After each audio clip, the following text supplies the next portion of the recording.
فرشتہ نور سے پیدا کیا گیا ہے، وہ پاک ہے، وہ اللہ کے کسی حکم کی خلاف ورزی کر ہی نہیں سکتا۔ لا یعصون اللہ ما امرہم ویفعلون ما یؤمرون، وہ جو بھی اللہ تعالیٰ حکم دیتا ہے اس کی کوئی معصیت یا نافرمانی نہیں کرتے، بلکہ جو حکم لیا جاتا مان لیتے۔ ذرا سا اشکال ہوا تھا، پوچھ لیا، جواب مل گیا، خاموش ہو گئے بس۔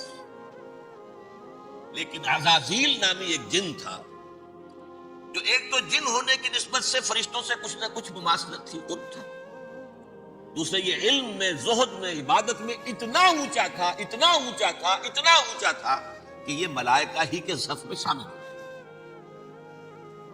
اس نے علم بغاوت بلند کر دیا جب حکم دیا گیا کہ سجدہ کرو آدم کو۔ اب یہ دیکھیے کس قدر یہ اہم مضمون ہے، آپ کو آپ سوچتے ہیں یہ باتیں آج پہلی مرتبہ ہمیں اس طرح سنائی جا رہی ہیں، یہ باتیں تو علم میں آتی نہیں ہماری۔ وجہ کیا ہے؟ آپ کو دلچسپی نہیں ان چیزوں سے۔ جدید تہذیب نے ان چیزوں کی اہمیت کو زیرو کر دیا۔ قرآن میں اہمیت کا کیا عالم ہے؟ 7 جگہ یہ مضمون قرآن میں آیا کہ فرشتوں کو ہم نے حکم دیا سجدہ کرو آدم کو، سب نے سجدہ کیا۔ فسجد الملائکۃ کلھم اجمعون، سارے کے سارے، کل کے کل، سب نے مل کر سجدہ کیا آدم کو، اللہ کے حکم سے فوراً قابل کر دی، الا ابلیس ابا واستکبر وکان من الکافرین، ابلیس نے نہیں کیا، انکار کیا، استکبار کیا، گھمنڈ کیا۔ اور اس کو سورہ کہف میں بیان کر دیا گیا، یہ اس لیے کہ وہ اصل میں جنات میں سے تھا، اگرچہ شامل تو تھا فرشتوں میں اس وقت۔ کان من الجن ففسق عن امر ربہ، وہ اصل میں جنات میں سے تھا، اس وجہ سے وہ اپنے رب کے اس فیصلے کے خلاف کھڑا ہو گیا، سرکشی تھی اس میں۔ یہ معاملہ اتنا اہم ہے، اب آپ سمجھیے کہ 7 مرتبہ سورہ بقرہ، سورہ اعراف، سورہ حجر، سورہ بنی اسرائیل، سورہ کہف، سورہ طٰہٰ، سورہ صاد، 6 مکی صورتوں میں ذکر ہے یہ، اور ایک مدنی صورت سورہ بقرہ۔ ان میں سے اکثر مقامات پر پھر جب اللہ نے کہا کہ اچھا تم نے یہ سرکشی کی ہے اور ہمارے حکم کی خلاف ورزی کی ہے تو یہاں سے نکل جاؤ، دفع ہو جاؤ، تم مردود ہو، مردود، ملعون، ان علیک لعنتی الی یوم الدین، اب تجھ پر لعنت رہے گی میری قیامت کے دن۔ اس نے کہا اچھا پروردگار پھر مجھے ذرا مہلت دے دے، رب فانظرنی الی یوم یبعثون، قیامت تک میری زندگی طویل کر دے۔ فذهب فإنك من المنظرین، کہہ دیا اچھا جاؤ، تمہاری یہ درخواست بھی ہم نے قبول کی۔ اگر یہ ویڈیو آپ کو اچھی لگی ہے تو آپ کائنڈلی ریالٹی سپیک کو سبسکرائب کریں، ویڈیو کو لائک کریں اور کمنٹ میں جزاک اللہ لکھیں، تاکہ ہمیں اس طرح کے موٹیویشن ملتے رہیں اور ہم آپ کو اس طرح کی ویڈیو شیئر کرتے رہیں۔ جزاک اللہ خیر۔ انہوں نے کہا پروردگار اب میں اس آدم کو بھی گمراہ کر کے چھوڑوں گا اور آدم کی نسل کو تباہ کر کے چھوڑوں گا۔ انتہائی شدید چیلنج کے انداز میں یہ قرآن مجید میں 4-5 مرتبہ موجود ہے۔ میں نے صرف 2 جگہ سے آپ کو اس وقت کوٹ کر کے سنایا تھا۔ سورہ اعراف میں اللہ تعالیٰ فرماتے قالا، اس پر ابلیس نے کہا فبما اغویتنی، تو اے رب جو تو نے مجھے گمراہ کیا ہے، مجھے ذلیل کر دیا، مجھ پر فوقیت دے دی، اس کو انا خیر منہ، میں اس سے بہتر ہوں، خلقتنی من نار وخلقتہ من طین، بنایا تو نے مجھے آگ سے اور اس کو بنایا مٹی سے، پھر مجھ سے مطالبہ کہ میں سجدہ کروں، اور میں نے سجدہ نہیں کیا تو نے مجھے ملعون قرار دے دیا۔ قال فبما اغویتنی لاقعدن لهم صراطک المستقیم، اب میں یہ نسل آدم کے لیے، اس کو برباد کرنے کے لیے تیری سیدھی راہ کے اوپر گھات میں بیٹھوں گا، سیدھے راستے پر چلنے نہیں دوں گا۔ ثم لآتینہم من بین ایدیہم، پھر میں ان پر حملہ آور ہوں گا، ان کے سامنے سے بھی، ومن خلفہم، ان کے پیچھے سے بھی، وعن ایمانہم، ان کے داہنی جانب سے بھی، وعن شمائلہم، اور ان کے بائیں جانب سے بھی، ولا تجد اکثرہم شاکرین، اور تو دیکھے گا کہ ان کی اکثریت تیری شکر گزار بندوں پر مشتمل نہیں ہوگی۔ یہ چیلنج تھا، اور ایک چھوٹا سا چیلنج جو سورہ صاد میں آیا ہے، اور یہاں تو اس نے اللہ کے جلال کی قسم کھا کر کہا قال فبعزتک لأغوینہم اجمعین، اے رب تیری عزت، تیرے جلال کی قسم ہے میں ان سب کو گمراہ کر کے چھوڑوں گا، الا عبادک منہم المخلصین، سوائے ان میں سے وہ کچھ لوگ جنہیں تو خالص اپنا بندہ بنا لے، جنہیں تو اپنا بندہ بنا رہے. مخلص نہیں، مخلص یہ مفعول ہے، فاعل نہیں ہے. جسے تو بنا لے. بعض لوگوں کو اللہ چن لیتا ہے. هو اجتباکم، تمہیں چن لیا ہے. اجتبا وہ بچیں گے جن کو تو اپنی خاص امان میں لے لے گا، باقی میں سب کو گمراہ کر کے چھوڑوں. یہ ہے اصل دنیا میں نوع انسانی کا ابدی دشمن، ازلی سے ابدی تک. اور اس میں نوٹ کیجئے کہ اس کی اصل بنیاد کیا ہوئی؟ دو لفظ، تکبر اور حسد. استکبرا، تکبر کیا، انا خیر منہ، میں اس سے بہتر ہوں. یہ ساری بش کی گانٹھ یہی ہے. سب سے بڑی گمراہی کی وجہ یہی ہے. اس لیے کہا ہے حدیث میں، لن يدخل الجنہ من کان فی قلبہ مثقال حبۃ من کبر. جنت میں ہرگز وہ شخص کبھی بھی داخل نہیں ہو سکے گا جس کے دل میں رائے کے دانے کے برابر بھی کبر ہے. تکبر سب سے بڑا دل. الکبر ردائی، اللہ فرماتا ہے یہ تکبر، یہ تو میری چادر ہے. کوئی شخص تکبر کرتا ہے تو گویا میری چادر گھسیٹ رہا ہے میرے کندھے سے. عرب میں کسی شخص کی توہین کرنی ہوتی تھی تو اس کی چادر گھسیٹتے تھے، ننگا کر دیا گویا. یہ میری ردائی ہے، الکبر ردائی، یہ میری چادر ہے، یہ جامہ مجھے زیب دیتا ہے، مجھ پر راستہ تھا.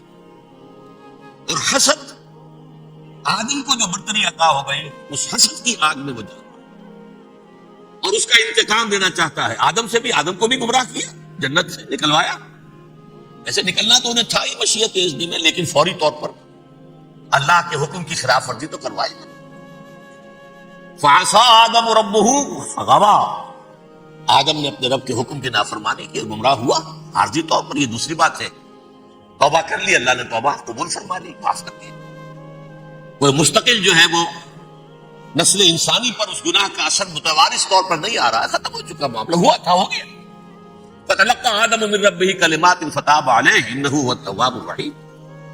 اور توبہ کی شان یہ ہے جب وہ قبول ہو جائے اللہ کی جناب میں، کہ التائب من الذنب کمن لا ذنب له. گناہ سے توبہ کرنے والا ایسے ہوتا ہے جیسے اس نے کبھی گناہ کیا ہی نہیں تھا. لیکن بہرحال وہ گمراہ کرنے میں کامیاب ہو گیا، حضرت آدم اور حوا کو بھی. اور نوع انسانی کی عظیم اکثریت، عظیم اکثریت، عظیم اکثریت اس کے داؤ میں آئی ہوئی نہیں. کتنے ہیں وہ عباد اللہ المخلصین، الا عبادک منہم المخلصین، کتنے جو واقعتاً خالصتاً اللہ کے بندے بن گئے، جنہیں اللہ نے اپنا بنا لیا، اپنا قرار دے دیا. اب اس کے ساتھ نوٹ کیجئے، اس ابلیس کے ساتھ ایک فوج بھی ہے جسے قرآن مجید میں کہا گیا ہے یہ اس کی پارٹی ہے، حزب الشیطان. یہ اکیلا نہیں ہے. ایک تو وہ عزازیل ہے، اس کی طویل ترین عمر اللہ نے دے دی، وہ تو قیامت تک رہے گا. باقی بھی جنات جو ہیں ان کی نسل میں سے، یا اس کی نوع میں سے، اس کی نسل میں سے، جنات کی عمریں انسانوں کی عمروں سے زیادہ ہیں، بہت زیادہ ہیں. لیکن پھر بھی اتنی نہیں ہے. یہ خاص ہے اس کا معاملہ کہ اس نے کہا تھا رب انظرنی الی یوم یبعثون، مجھے دے دے مہلت اس وقت تک تاکہ میں ثابت کر کے دکھا دوں کہ جسے تو نے یہ خلافت دیا یہ اس کا اہل نہیں ہے. Let me prove this point. ولا تجد اکثرهم شاکرین، تو ان کی اکثریت کو شکر گزار نہیں پائے گا. وہ ابلیس جو ہے وہ ریکروٹ کرتا ہے اپنے فوجی، اول تو خود جنات میں سے جو اس کے نمبر 1 لشکری ہے. قرآن مجید میں اس کا اشارہ دیا گیا ہے، انہو یراکم ہو وقبیلہ من حیث لا ترونہم. دیکھو لوگوں، انسانوں، وہ ابلیس لعین عزازیل اور جو اس کے قبیلے کے لوگ ہیں، جنات ہیں، وہ تمہیں وہاں سے دیکھتے ہیں، تاکتے ہیں اور حملہ کرتے ہیں جہاں سے تم انہیں نہیں دیکھتے. وہ غیر مرئی ہے، انویزیبل ہے، تمہیں نظر نہیں آتے. ویزیبل دشمن کا وار تو روک لو گے، انویزیبل کا کیسے روکو گے؟ انہو یراکم ہو وقبیلہ، اکیلا ہی نہیں ہے وہ تو تمہیں تاکتا ہے، تم پر حملہ کرتا ہے، گھات میں لگ کر جو ہے تمہارے اوپر حملہ کرتا ہے. وہ بھی اور اس کے ساتھ اس کے قبیلے کے لوگ، جنات بھی، من حیث لا ترونہم، جہاں سے کہ تم انہیں نہیں دیکھتے. لیکن اس کے علاوہ وہ انسانوں میں سے بھی ریکروٹ، رنگ روٹ وہ برپا کر، وہ جو ہے ان کو اپنے پاس رکھتا ہے فوج کے اندر. جس کی سب سے بڑی مثال کیا ہے؟ سورہ مجادلہ میں اللہ تعالیٰ نے منافق، حالانکہ وہ کون تھے؟ بظاہر حضور کا کلمہ پڑھنے والے، حضور کے پیچھے نماز پڑھنے والے، اسلام کا دعویٰ کرنے والے، ان کو اللہ فرماتا ہے اولئک حزب الشیطان الا ان حزب الشیطان هم الخاسرون، یہ شیطان کی پارٹی کے لوگ ہیں۔ وہاں مقابلے میں آیا ہے اولئک حزب اللہ الا ان حزب اللہ هم المفلحون، یہ دو پارٹیاں ہیں، حزب اللہ اللہ کی پارٹی جو اس کے مخلص بندے ہیں وہ اللہ کی پارٹی، اور جو شیطان کے مرید بن گئے اس کے ہاتھ پر بیعت کر لی، لہذا وہ اس شیطان کی پارٹی کے لوگ ہیں، چاہے وہ انسان ہو چاہے جن ہو۔ تو انسانوں میں سے بھی اس کے حزب میں، اس کی پارٹی میں اس کے ایجنٹ ہیں، اور بہت ہیں، بلکہ بہت سے تو ایسے ہیں کہ جو جنات کے بھی کان کتر دیں، ان کو بھی شیطنت سکھا دے، پڑھا دے۔ لیکن اب ایک بات سمجھیے، ایک دنیا میں نسل اور قوم بھی ایسی ہے جو ایک خاص وقت سے بحیثیت مجموعی من حیث القوم ابلیس کی ایجنٹ بن گئی۔ وہ کون ہے؟ وہ یہودی ہے۔ یہ یہودی قوم جو ہے، اس میں ایک تو کچھ یہ کہ ان کی فطرت کے اندر یہ تھا کہ ہم ہیں اصل انسان، باقی انسان جو ہے وہ انسان نما حیوان ہے، ان کی کوئی حیثیت ہی نہیں۔ ہم ہیں اصل انسان، نحن ابناء اللہ واحباؤ۔ باقی یہ جنٹائلز، یہ گوئمز، غیر یہودی، یہ تو حیوانات ہیں۔ اب جیسے کہ انسانوں کو حق ہے کہ حیوانوں کو ایکسپلائٹ کریں، استعمال کریں۔ گھوڑے کو آپ ٹانگے میں باندھتے ہیں کہ نہیں؟ اس کی پسینے کی اور محنت کی کمائی ہے جو کھاتا ہے ٹانگا چلانے والا۔ البتہ یہ ضرور ہے کہ چونکہ اگلے روز پھر جوتنا ہے تو کچھ نہ کچھ تو اسے بھی کھلائے گا نا، اپنی کمائی میں سے کچھ دانے کھلائے گا، کچھ اور گھاس دے گا، یا بیل کو جوتنا ہے ہل میں کچھ نہ کچھ اس کو دے گا ہوگا کھانے کو، لیکن پھر اسے استعمال کرنا۔ تو ان کا مستقل قول یہ ہے کہ اصل انسان ہم ہیں، باقی پوری نوع انسانی ہمارے لیے حیوانوں کے درجے میں، ہم چاہیں جس طرح انہیں استعمال کریں، ایکسپلائٹ کریں، دھوکہ دیں، جیسے چاہیں لوٹیں کھسوٹیں، سب کچھ کریں، بدہضی کریں، ان سے سود لیں، سب کریں، جو بھی ممکن طریقہ ہو، یہ ہمارے لیے ہم ڈومینیٹ کریں گے، اور یہ در حقیقت ہمارے اعلی کار ہیں۔ ایک تو اس اعتبار سے یہود بقیہ پوری نوع انسانی کے دشمن بن گئے۔ قرآن مجید کی وہ آیت بھی میں نے آپ کو سنائی ہے، وَقَالُوا لَيْسَ عَلَيْنَا فِي الْأُمِّيِّينَ سَبِيلٌ، یہ امیین کہتے تھے نا ان کو، جو غیر یہودی ہیں، کیونکہ ان کے پاس کتاب تھی، تورات تھی، اور کتاب نہیں تھی کسی کے پاس، لہذا یہ صحیح ان پڑھ ہے، پاگل ہے، جاہل ہے، امی ہے، ہم ہیں صاحب کتاب، ہمارے پاس شریعت، ہمارے پاس کتاب، یہ لوگ ان پڑھ ہیں، جاہل۔ لَيْسَ عَلَيْنَا فِي الْأُمِّيِّينَ سَبِيلٌ، ان امیین کو ہم لوٹیں کھسوٹیں، دھوکہ دیں، فریب سے جو کریں، چوری کریں، ڈاکہ ڈالیں، جیب کے قطرے، جس طرح بھی کریں ہمارے لیے جائز ہے، ہمارے اوپر کوئی گرفت نہیں ہوگی۔ اللہ تعالیٰ ہم سے یہ نہیں پوچھے گا تم نے جھوٹ کیوں بولا تھا اس کے ساتھ، تم نے وعدہ خلافی کیوں کی تھی اس کے ساتھ، تم نے کیوں دھوکہ دیا تھا اس کو، تم نے کیوں اس کا مال جو ہے غبن کر لیا تھا، ہڑپ کر لیا تھا، نہیں، ہم پر پوچھ نہیں۔ اس اعتبار سے ایک تو یہ انسانیت کی دشمنی ان کی گھٹی میں پڑ گئی، اس غلط خیال کی وجہ سے ہم تو بخشے بخشائے ہیں، we are the chosen people of the lord, ہمیں تو اللہ اگر جہنم میں داخل بھی کرے گا تو صرف چند دن، لن تمسنا النار الا ایاما معدودات، باقی اصل میں تو ہم تو اللہ کے پسندیدہ، نحن ابناء اللہ واحباؤہ، اس کے بیٹوں کے مانند بڑے چہیتے ہیں، لاڈلے ہیں۔ یہ باقی دنیا، باقی انسان ہماری چراہ گاہ ہے، جیسے چاہے چریں، جس طرح چاہے ہڑپ کر دیں۔ یہ تو ان کا پہلے سے مستقل معاملہ تھا، لیکن اس کے بعد ان کی تاریخ میں ایک دور وہ آیا جب حضرت مسیح علیہ السلام ان میں مبعوث کیے گئے۔ یہ 1400 سالہ تاریخ کا کلائمیکس ہے یہود کی۔ جب کتاب انہیں دی گئی تھی تورات حضرت موسیٰ کے ذریعے، وہ 1400 قبل مسیح کا واقعہ ہے۔ اس وقت سے لے کر اللہ کا وہ فضل ان پر ہوا، وہ فضل ان پر ہوا کہ کوئی ایک لمحہ ایسا نہیں آیا 1400 برس میں کہ ان کے ہاں کوئی نہ کوئی نبی موجود ہے۔ یہ تار ٹوٹا ہی نہیں، 2 سے شروع ہوا، موسیٰ ہارون علیہ السلام، اور 1400 برس کے بعد پھر آخری دو ہیں، عیسیٰ اور یحییٰ علیہ السلام. یوں سمجھ لیجئے. اور اس کے درمیان یہ تار ہے، اور اس تار میں کوئی ایک لمحہ ایسا نہیں آیا کہ کوئی نبی موجود ہے. اس میں اتار چڑھاؤ بہت سے آئے ہیں، اس کا وہ میرا موضوع نہیں ہے. اس وقت قبل مسیح کی تاریخ جو ہے وہ میرا موضوع نہیں ہے. قرآن مجید میں سورہ بنی اسرائیل کے پہلے رکوع میں اس کا تذکرہ موجود ہے. وَقَضَيْنَا إِلَىٰ بَنِي إِسْرَائِيلَ فِي الْكِتَابِ لَتُفْسِدُنَّ فِي الْأَرْضِ مَرَّتَيْنِ وَلَتَعْلُنَّ عُلُوًّا كَبِيرًا. 2 مرتبہ ان پر عذاب کے کوڑے برسے. پہلے اشوریوں کے ذریعے سے جو شامی تھے، سیرینز اشوری کہلاتے، پھر بابلیوں کے ذریعے سے یعنی عراقیوں کے ذریعے سے. بیبیلونیا نام تھا عراق کا پہلے. ان پر بہت بڑی بڑی تباہیاں آئیں، اللہ تعالیٰ کی طرف سے عذاب آئے. اس کے بعد پھر دوسرے دور میں دوسرا اقتدار کا دور آیا، خربستیاں بڑھ گئی.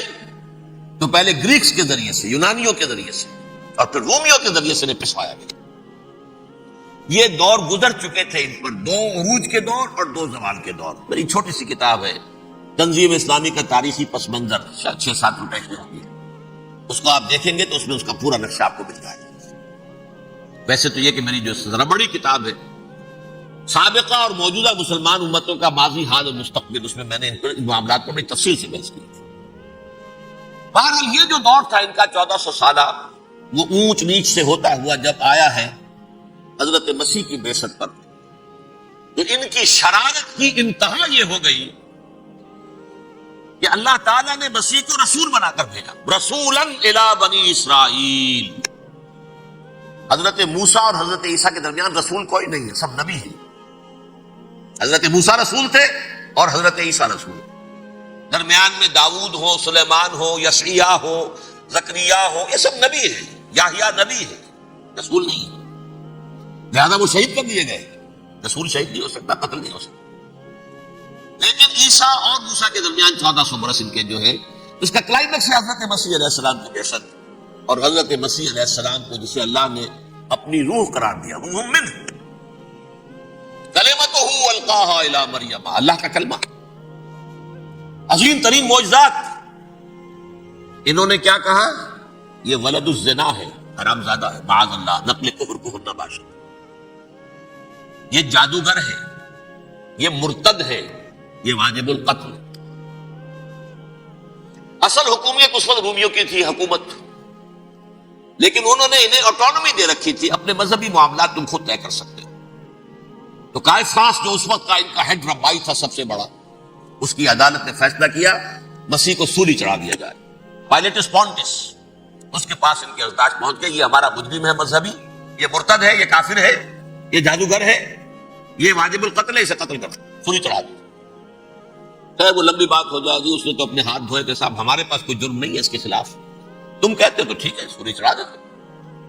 یہ دوسری بات ہے کہ اللہ نے حضرت مسیح کو اٹھا لیا آسمان پر. ان کی جگہ وہ شخص سولی چڑھا جس نے غداری کر کے گرفتار کروایا تھا، جوڈاس اسکریوٹ.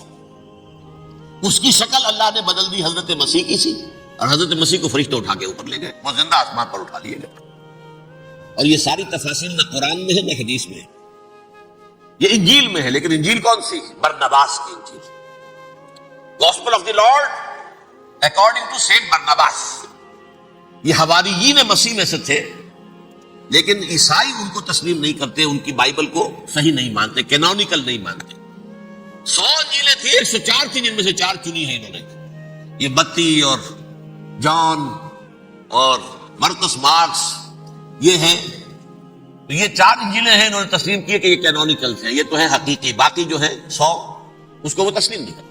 ان میں سے ایک ہے یہ برناباس. اس میں یہ تفصیل ہے کہ اللہ تعالیٰ نے اس شخص کی، جیوڈاس کی، یہودا جیوڈاس اس کو انگریزی میں کہتے ہیں، اس کی شکل بدل دی حضرت مسیح کی سی. وہ گرفتار ہوا، وہ سولی چڑھا. وہ غدار تھا، غداری کی سزا اسے ملنی تھی، وہ مل گئی. حضرت مسیح کو فرشتے 4 اٹھ رہے ہیں. جس کوٹڑی میں حضرت مسیح مقیم تھے، ایک باغ کے اندر وہ کوش تھے، اس کی چھت پھٹی ہے، 4 فرشتے آئے ہیں، حضرت مسیح کو اٹھا کر لے گئے ہیں. چھت برابر ہو گئی ہے. اس کے بعد وہ شخص پکڑا گیا. بہرحال حضرت مسیح کو اللہ نے اٹھا دیا آسمان. لیکن وہ دن ہے کہ اس قوم کو اب مغضوب علیہم قرار دے دیا. نوٹ کر لیجیے، اصل میں تو ہونا یہ چاہیے تھا کہ رسول کی جان کے در پہ جب کوئی امت ہو جاتی تھی تو اللہ کا قاعدہ یہ تھا کہ اس امت کو نسیہ منسیہ کر لیا جائے. حضرت نوح کی قوم کو ختم کیا یا نہیں؟ حضرت ہود کی نگاہوں کے سامنے قوم عاد برباد کی گئی یا نہیں؟ حضرت صالح کی نگاہوں کے سامنے قوم سمود برباد ہوئی. یہ اللہ کا قاعدہ رہا.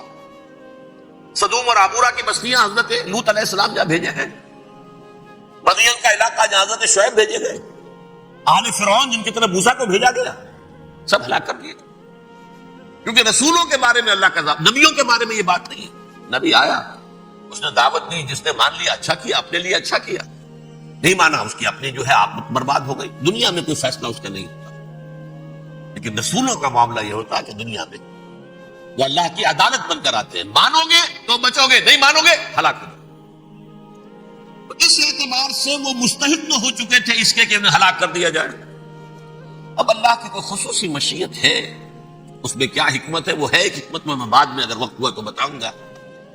فیصلہ یہ کیا اللہ نے کہ حضرت مسیح کو تو اٹھا لیا زندہ، اور ان کی رسی ابھی مزید دراز کر دی کہ ان کو ابھی مہلت دے دی کہ تمہیں آخری استیصال، جس کو عذاب اکبر کہتا ہے قرآن. سورہ سجدہ جو حضور ہر جمعے کی پہلی رکعت میں فجر میں پڑھتے تھے، وَلَنُذِيقَنَّهُم مِّنَ الْعَذَابِ الْأَدْنَىٰ دُونَ الْعَذَابِ الْأَكْبَرِ لَعَلَّهُمْ يَرْجِعُونَ. چھوٹے چھوٹے عذاب اور ایک بڑا عذاب، جبکہ قوم بالکل برباد، نسیم منسیہ، کأن لم یغنوا فیہا، ایسے ہو جائیں جیسے کوئی تھے ہی نہیں آبادیاں. لا یرا الا مساکنہم، اب ان کے مسکن نظر آتے ہیں، مکین نظر نہیں آتے. یہ عذاب اکبر جو ہے وہ ان پر نہیں آیا، حالانکہ وہ مستحق ہو گئے تھے اسی وقت. اس کو یوں سمجھیے کہ کسی شخص کو پھانسی کا حکم تو ہو جائے، ایگزیکیوشن نہیں ہوتا ہے. کئی سال گزر جاتے ہیں پڑے ہوئے اور معاملات جو ہیں وہ چلتے رہتے ہیں. یہ معاملہ ہوا اس کے ساتھ، ورنہ یہ مستحق ہو چکے تھے آخری بربادی تباہی کے عذاب استیصال، جڑ سے کاٹ دینے والا عذاب. وہ آ سکتا تھا ان پر اسی وقت، لیکن اللہ نے ان کی مہلت دراز کی. لیکن اس کے بعد اللہ نے ان کو ایک اور موقع دیا. 600 برس بعد حضرت مسیح کے، محمد الرسول اللہ صلی اللہ علیہ وسلم کے بعثت کے. اور یہ میں سمجھتا ہوں کہ اس قوم پر اللہ کا اتنا بڑا فضل تھا، اتنا بڑا فضل تھا، اتنا بڑا فضل تھا. اب پھر ایک موقع دیا، عسیٰ ربکم ان یرحمکم وان عدتم عدنا. دیکھو اب بھی تمہیں ہم ایک موقع دے رہے ہیں، تمہارا رب تمہارے اوپر اب بھی فضل کرنے کو تیار ہے، رحم فرمانے کو تیار ہے. ان ھذا القرآن یہدی للتی ہی اقوم. اس قرآن کے سائے میں آ جاؤ، یہ شاہدرا ہے ہدایت میں آنے کا، اس میں داخل ہو جاؤ، محمد کی تصدیق کرو صلی اللہ علیہ وسلم، دامن محمدی میں آ جاؤ، اب بھی ہم تمہارے گناہ بخش دیں. لیکن نہیں، اس قوم نے حضرت محمد صلی اللہ علیہ وسلم کی دشمنی کی کمر کسی. اور اب یوں سمجھیے اس تاریخ سے لے کر آج تک یہ گٹھ جوڑ ہے. ظاہر بات ہے کہ ابلیس کا بھی اصل دشمن اب کون ہے، یا ہدف کون ہے، ٹارگٹ کون ہے؟ جنہوں نے محمد کو نہیں مانا صلی اللہ، وہ تو ہے ہی جہنمی، ان پر کوئی اور محنت کرنے کی ضرورت کیا ہے؟ سمجھ رہے میری بات؟ حضور کی بعثت کے بعد جنہیں حضور کو رد کر دیا، ان پر ایمان نہیں لائے، وہ کون ہے؟ کافر، وہ جہنمی ہے ہی ہے. لہذا اس کے اوپر کوئی محنت صرف کرنے کی ابلیس کو ضرورت نہیں. اس کا اصل ٹارگٹ امت محمد ہے صلی اللہ علیہ وسلم. وہ ساری نوع انسانی کی دشمنی اب آ کر مرکوز ہو گئی ہے امت محمد صلی اللہ علیہ وسلم کی دشمنی. اور اسی طرح یہود کا معاملہ، اگرچہ ویسے پوری نوع انسانی کے دشمن ہے، انہیں حیوان سمجھتے، ان کی جان مال اپنے لیے مباح سمجھتے ہیں، جس طرح چاہے لوٹے کھسوٹے کھائیں پیے ہی نہیں. لیکن اب ان کی بھی دشمنی کا سب سے بڑا مرکز امت محمد. کیوں؟ وہی تکبر اور حسد، وہی بیماریاں. انہیں تکبر یہ ہو گیا تھا کہ 2000 سال سے یہ نبوت ہماری میراث، ہماری جاگیر. بنو اسرائیل کے اندر سینکڑوں نبی آئے، 3 کتابیں اللہ نے ہمیں عطا کی. یہ کہاں سے آ گیا محمد صلی اللہ علیہ وسلم؟ معاذ اللہ ثم معاذ اللہ. یہ امیین میں سے، یہ جنٹائز میں سے، یہ گوئنز میں سے، یہ حقیر ان پڑھ. کہاں ہم، کہاں یہ نہیں تسلیم کریں گے. حالانکہ قرآن کہتا ہے یعرفونہ کما یعرفون ابناہم. ان کے علماء ایسے پہچانتے تھے حضور کو جیسے اپنے بیٹوں کو پہچانتے کہ یہ آخری نبی ہیں. لیکن تکبر اور حسد کی آگ میں جل اٹھے۔ اب ان کے بھی دشمنی کس سے ہے؟ محمد اور امت محمد صلی اللہ علیہ وسلم۔ یہ گٹھ جوڑ ہے۔ اب دیکھیے، یہ ہے میری گفتگو کا اب تک کی گفتگو کا حاصل، یہ گٹھ جوڑ۔ ایک غیر مرئی دنیا، انویزیبل دنیا کا ابلیس لعین اور جنات میں سے اس کے لشکری فوج، انسانوں میں سے ویسے تو اور بھی بہت جگہ اس کے ایجنٹ ہے، مسلمانوں میں بھی ہے، لیکن بحیثیت قوم، بحیثیت مجموعی، ایک پوری قوم، ایک پوری نسل جو ہے اس کے ساتھ گٹھ جوڑ ہے۔ ان دونوں کی گٹھ جوڑی کے ساتھ یہ دشمن دون ہیں انسانیت کے۔ پہلا دشمن ابلیس لعین، عزازیل لعین، اور دوسرے دشمن یہودی ملعون۔ اب میں آپ کو ذرا اس جو انسانوں میں سے انسان دشمنی کا، جن کا سب سے بڑا رول ہے، میں ان کی 2000 سالہ تاریخ کا آپ کے سامنے نقشہ رکھنا چاہتا ہوں۔ ان 1400 سال کا تو میں نے صرف 4 آپ کو پوائنٹس بتائے۔ موسیٰ سے عیسیٰ تک 1400 برس علیہ الصلوۃ والسلام، 2 مرتبہ عروج، 2 مرتبہ زوال، اشیریوں کے ہاتھوں پٹوائی، بابلیوں کے ہاتھوں پٹانا، گریکس کے ہاتھوں مرمت، رومنس کے ہاتھوں مرمت۔ یہ جو 2000 سال ہے، کیونکہ اب تو ظاہر بات ہے 21ویں صدی شروع ہو گئی، 20 صدیاں حضرت مسیح کو پوری ہو گئی۔ پہلی بات نوٹ کیجئے، حضرت مسیح کی پیدائش ہے سن 1 قبل مسیح۔ یہ نقطہ آپ نے کبھی سنا ہے یا نہیں؟ جب ملینیم کا سلسلہ شروع ہوا تھا پچھلے سال، تو میں نے بیان کر دیا تھا کہ ایک عجیب حساب کے اندر انہوں نے غلطی کی ہوئی ہے۔ حضرت مسیح کی پیدائش ہوئی 25 دسمبر کو، سن انہوں نے شروع کر دیا، تو اس کے بعد جنوری آئی تو پہلا سال شروع ہو گیا۔ اگر جنوری سے پہلا سال شروع ہوا تو یہ 6 دن جو ہے تو اس کے پچھلے سال میں تھے، لہذا کہا جائے گا کہ Jesus Christ was born 1 year before Christ، BC۔ تو 1 قبل مسیح میں حضرت مسیح کی پیدائش ہوئی۔ یہ آخری اسرائیلی نبی اور رسول۔ یہودی علماء کی مخالفت، دشمنی، سولی پر چڑھوا دینا میں بیان کر چکا ہوں۔ سن 33 عیسوی میں، جبکہ حضرت مسیح کی عمر 33 برس تھی، اللہ تعالیٰ نے انہیں زندہ آسمان پر اٹھا لیا، لیکن یہودیوں نے اپنے خیال کے مطابق انہیں سولی پر چڑھوا دیا، ان کی موت واقع ہوئی۔ اگرچہ اس کے بعد یہ اختلاف ہے ان میں، یہودی کہتے ہیں وہ سولی پر چڑھ گیا، ختم ہوا، مر گیا، عیسائی کہتے ہیں نہیں، انتقال ہوا ہے مسیح کا صلیب پر، لیکن پھر وہ دوبارہ زندہ ہو گئے ہیں۔ ان کی لاش ایک غار میں رکھ دی گئی تھی، وہاں ریزریکشن ہو گیا، ان کا وہاں سے بعد الموت وہی ہو گیا، اور پھر انہیں اللہ نے زندہ آسمان پر اٹھا دیا۔ تو ہمارے اور عیسائیوں کے درمیان نوٹ کر لیجیے، یہ چیز مشترک ہے کہ حضرت مسیح آسمان پر زندہ اٹھائے گئے۔ فرق کیا ہے؟ وہ سمجھتے ہیں کہ سولی دیے گئے، سولی پر مرے، پھر زندہ ہوئے، پھر گئے۔ ہم سمجھتے ہیں کہ نہیں، وما صلبوہ وما قتلوہ، انہوں نے نہ صلیب دے سکے انہیں اور نہ انہیں قتل کر سکے، بل رفع اللہ الیہ، اللہ نے اٹھا لیا۔ پھر ہمارا اور یہ اس کا عیسائیوں کا ایک اور اتفاق ہے، سیکنڈ کمنگ آف جیسس، حضرت مسیح دوبارہ آئیں گے۔ یہ عیسائیوں کا بھی عقیدہ ہے اور ہمارا بھی۔ بہرحال، تو جیسا کہ میں نے عرض کیا کہ اس وقت یہ عذاب استیصال، عذاب اکبر کے مستحق ہو چکے تھے، لیکن اللہ نے ان کی مدت دراز کی ہے، لیکن ان پر دنیاوی عذاب کا ایک کوڑا جو ہے اللہ تعالیٰ کی طرف سے اسی وقت برسا۔ دنیاوی عذاب دنیا میں رہتے ہوئے ختم نہیں کیا۔ 37 برس بعد، حضرت مسیح کے رفع سماوی کے 37 برس بعد، سن 70 میں یہودیوں نے بغاوت کی رومیوں کے خلاف۔ رومی ٹائٹس جنرل تھا ایک، اس نے پھر جو حملہ کیا ہے، 1,33,000 یہودی ایک دن میں قتل کیا یروشلم میں، اور ہیکل سلیمانی گرا دیا۔ وہ ہیکل پہلے بھی گرا تھا، پہلے 1400 سال کے دوران میں بھی نبوکدنضر نے گرایا تھا، لیکن پھر اس کے 150 سال بعد انہوں نے دوبارہ بنا لیا تھا، اس لیے وہ اسے سیکنڈ ٹیمپل کہتے ہیں۔ پہلا ٹیمپل جو حضرت سلیمان نے بنایا تھا، نبوکدنضر نے گرا دیا 587 قبل مسیح میں، پھر دوبارہ انہوں نے 150 سال کے بعد بنا لیا۔ وہ اس تاریخ کا حصہ ہے، میں نے جس کے بارے میں آپ کو تفصیل نہیں بتائی۔ اس میں یہ ہوا سن 70 میں وہ گرا دیا گیا، وہ آج تک گرا پڑا ہوا ہے۔ نمبر 2 یہ کہہ دیا گیا کہ یہودیوں اس ارض فلسطین سے نکل جاؤ، تم یہاں نہیں رہ سکتے اب۔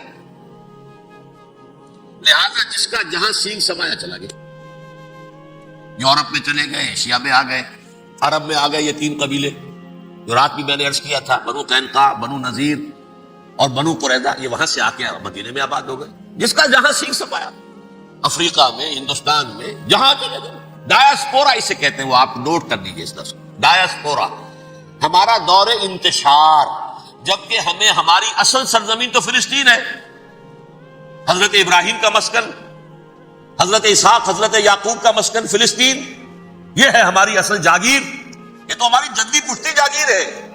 لیکن یہاں سے نکال دیے گئے سن 70 عیسوی میں، اور وہاں سے لے کے 1917 تک ان کا ڈایاسپورا جاری رہا۔ یہ دور انتشار ہے۔ اس دور انتشار کے اب چند حصے ہیں جس کو میں چاہتا ہوں کہ آپ علیحدہ علیحدہ سمجھ لیں۔ دور انتشار کا جو پہلا جو ہے تقریباً 300 برس، رومی حکمران تھے، وہ یہودیوں کے بھی دشمن تھے اور عیسائیوں کے بھی دشمن تھے۔ عیسائی اور یہودی ایک دوسرے کے بھی دشمن تھے، لیکن رومی سمجھتے تھے کہ یہ ایک ہی تھیلی کے چٹے بٹے ہیں۔ رومیوں کے نزدیک عیسائی بھی یہودیوں ہی کا ایک فرقہ تھے، کوئی علیحدہ مذہب تو تھا ہی نہیں۔ لہذا رومی جو ہیں رومنز، وہ ان دونوں کو ستاتے تھے، مارتے تھے، اور یہ آپس میں لڑتے تھے۔ یہودی عیسائیوں کو مارتے تھے، عیسائی یہودیوں کو مارتے تھے۔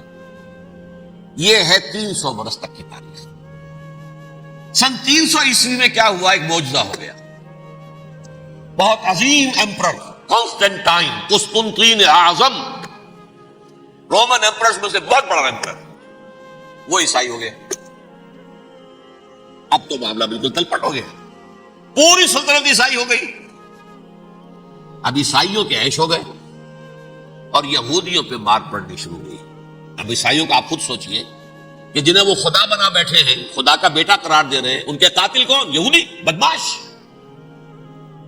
لہذا ان کی وہ پٹائی شروع ہوئی ہے یورپ میں، پوری رومن امپائر میں، انہیں ذلیل کیا گیا، شہروں میں آمد بند، علیحدہ رہو، گھیٹوز کے اندر رہو۔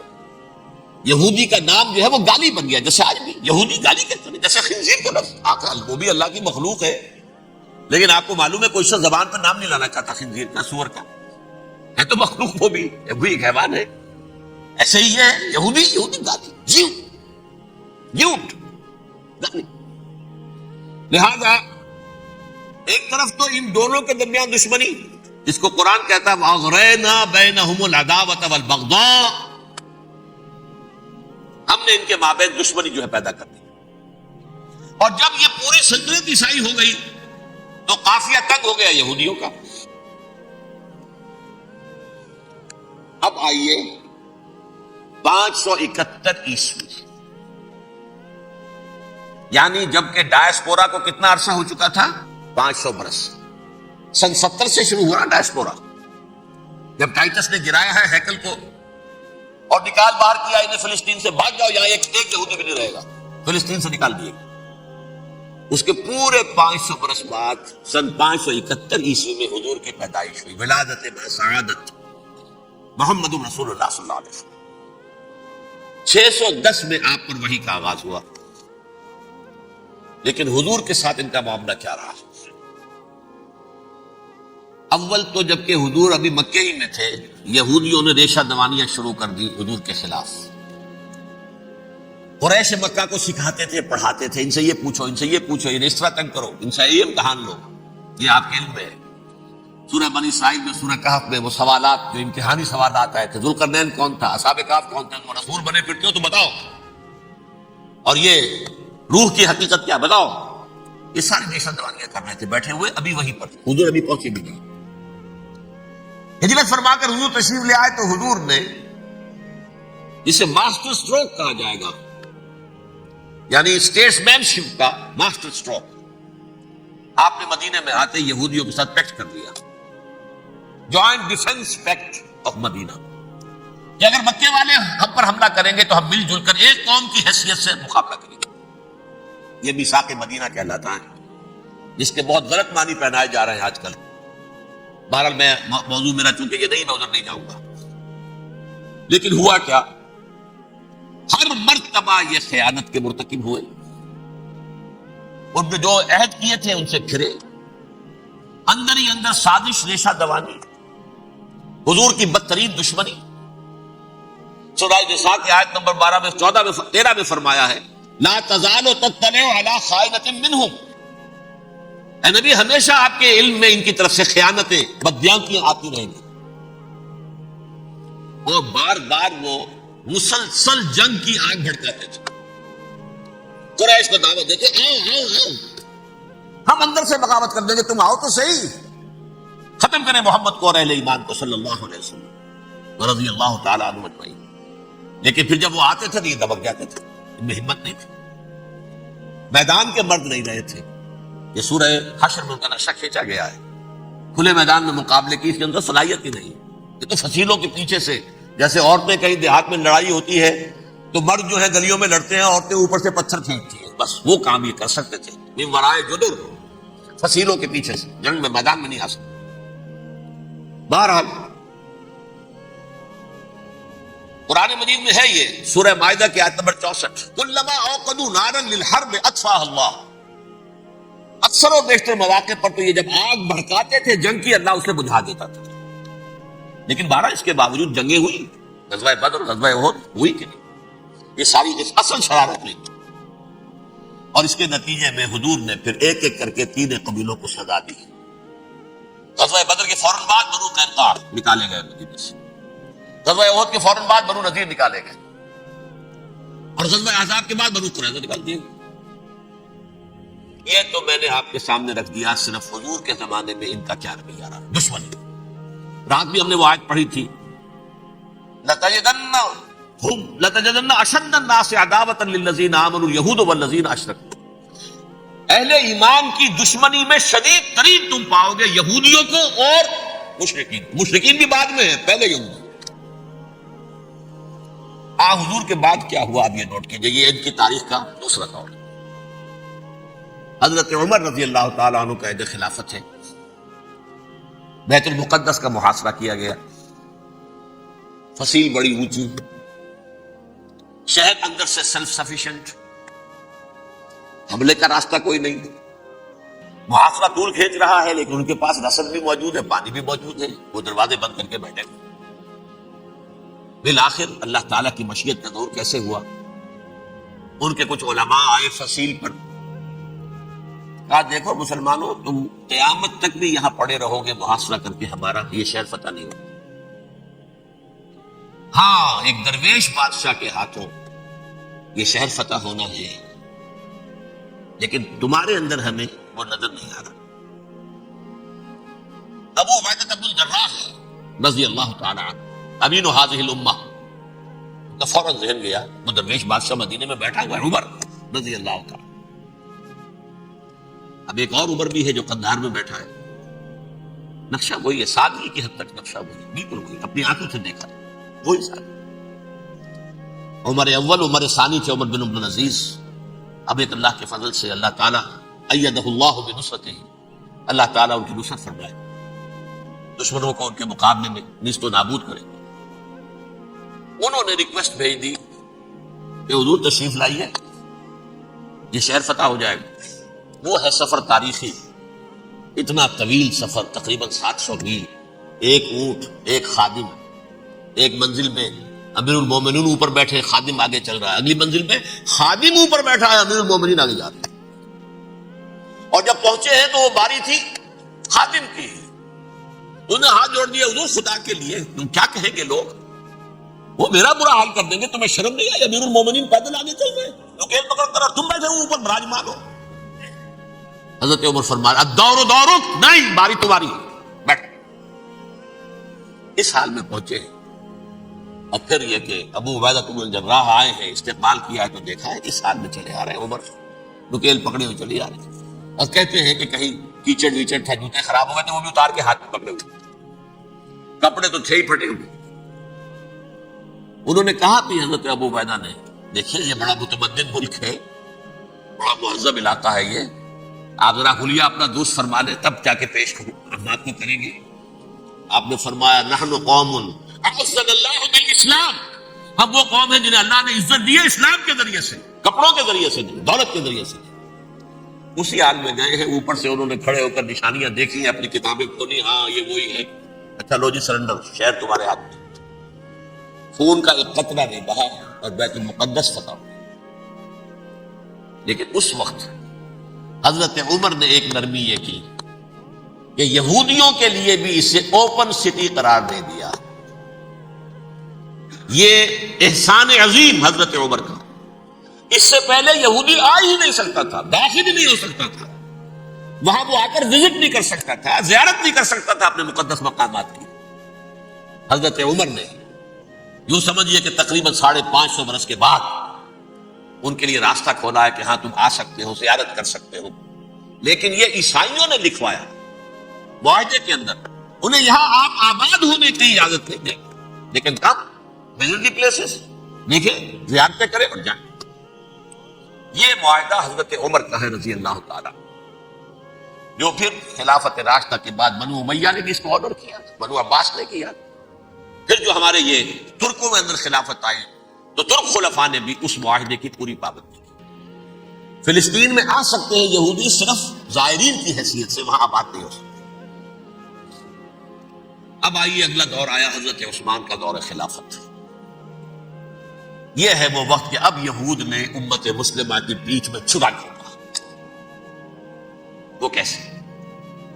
ایک یہودی عبداللہ ابن سبا اسلام کا لبادہ اوڑھ کر آ گیا، معاشرے کا جائزہ لے لیا. ان میں بنو ہاشم بنو امیہ میں جو پرانی کشاکش تھی اس کے کچھ نہ کچھ جراثیم باقی ہیں. اگر ان کو ذرا بھڑکا دے تو مسلمانوں میں انتشار پیدا ہو. کہا یہ عثمان کون ہے؟ یہ تو بنو امیہ میں سے ہے، یہ حق تو بنو ہاشم کا ہے، خلافت ان کے پاس ہونی چاہیے، محمد کے تو رشتہ دار وہ ہے صلی اللہ علیہ وسلم. عوام الناس کے اندر بات پھیلنی شروع ہوئی. پھر ایک بڑی سازش کے انداز میں حضرت عثمان کے خلاف پروپیگنڈا، حضرت عثمان کے جو عاملین تھے، گورنر تھے، ان کے خلاف پروپیگنڈا، اور ایسی ہوشیاری کرتے تھے کہ کوفے میں کوفے کے حاکم کے خلاف کچھ نہیں کہنا. اجی مصر میں یہ ہو رہا ہے، اجی شام میں یہ ہو رہا ہے، اجی یہ جو عثمان ہے وہ یہ کر رہا ہے، یہ ظلم ہو رہا ہے، یہ لوٹ مار ہو رہی ہے، یہ خیانتیں ہو رہی ہیں. اب نہ تو اس زمانے میں مینز آف کمیونیکیشن، کیسے تصدیق کریں؟ افواہیں تو آپ آج کراچی کے اندر شروع ہو جائے تو پتہ نہیں چل سکتا کسی کو کہ کیا اس میں صداقت ہے کیا جھوٹ ہے. اور بری بات جو ہے فطرت انسانی کی کمزوری ہے، وہ فوراً قبول کرتا ہے. کسی کے بارے میں اچھی بات ماننے کو تیار نہیں ہوتا، لیکن بری بات تو فوراً دیا.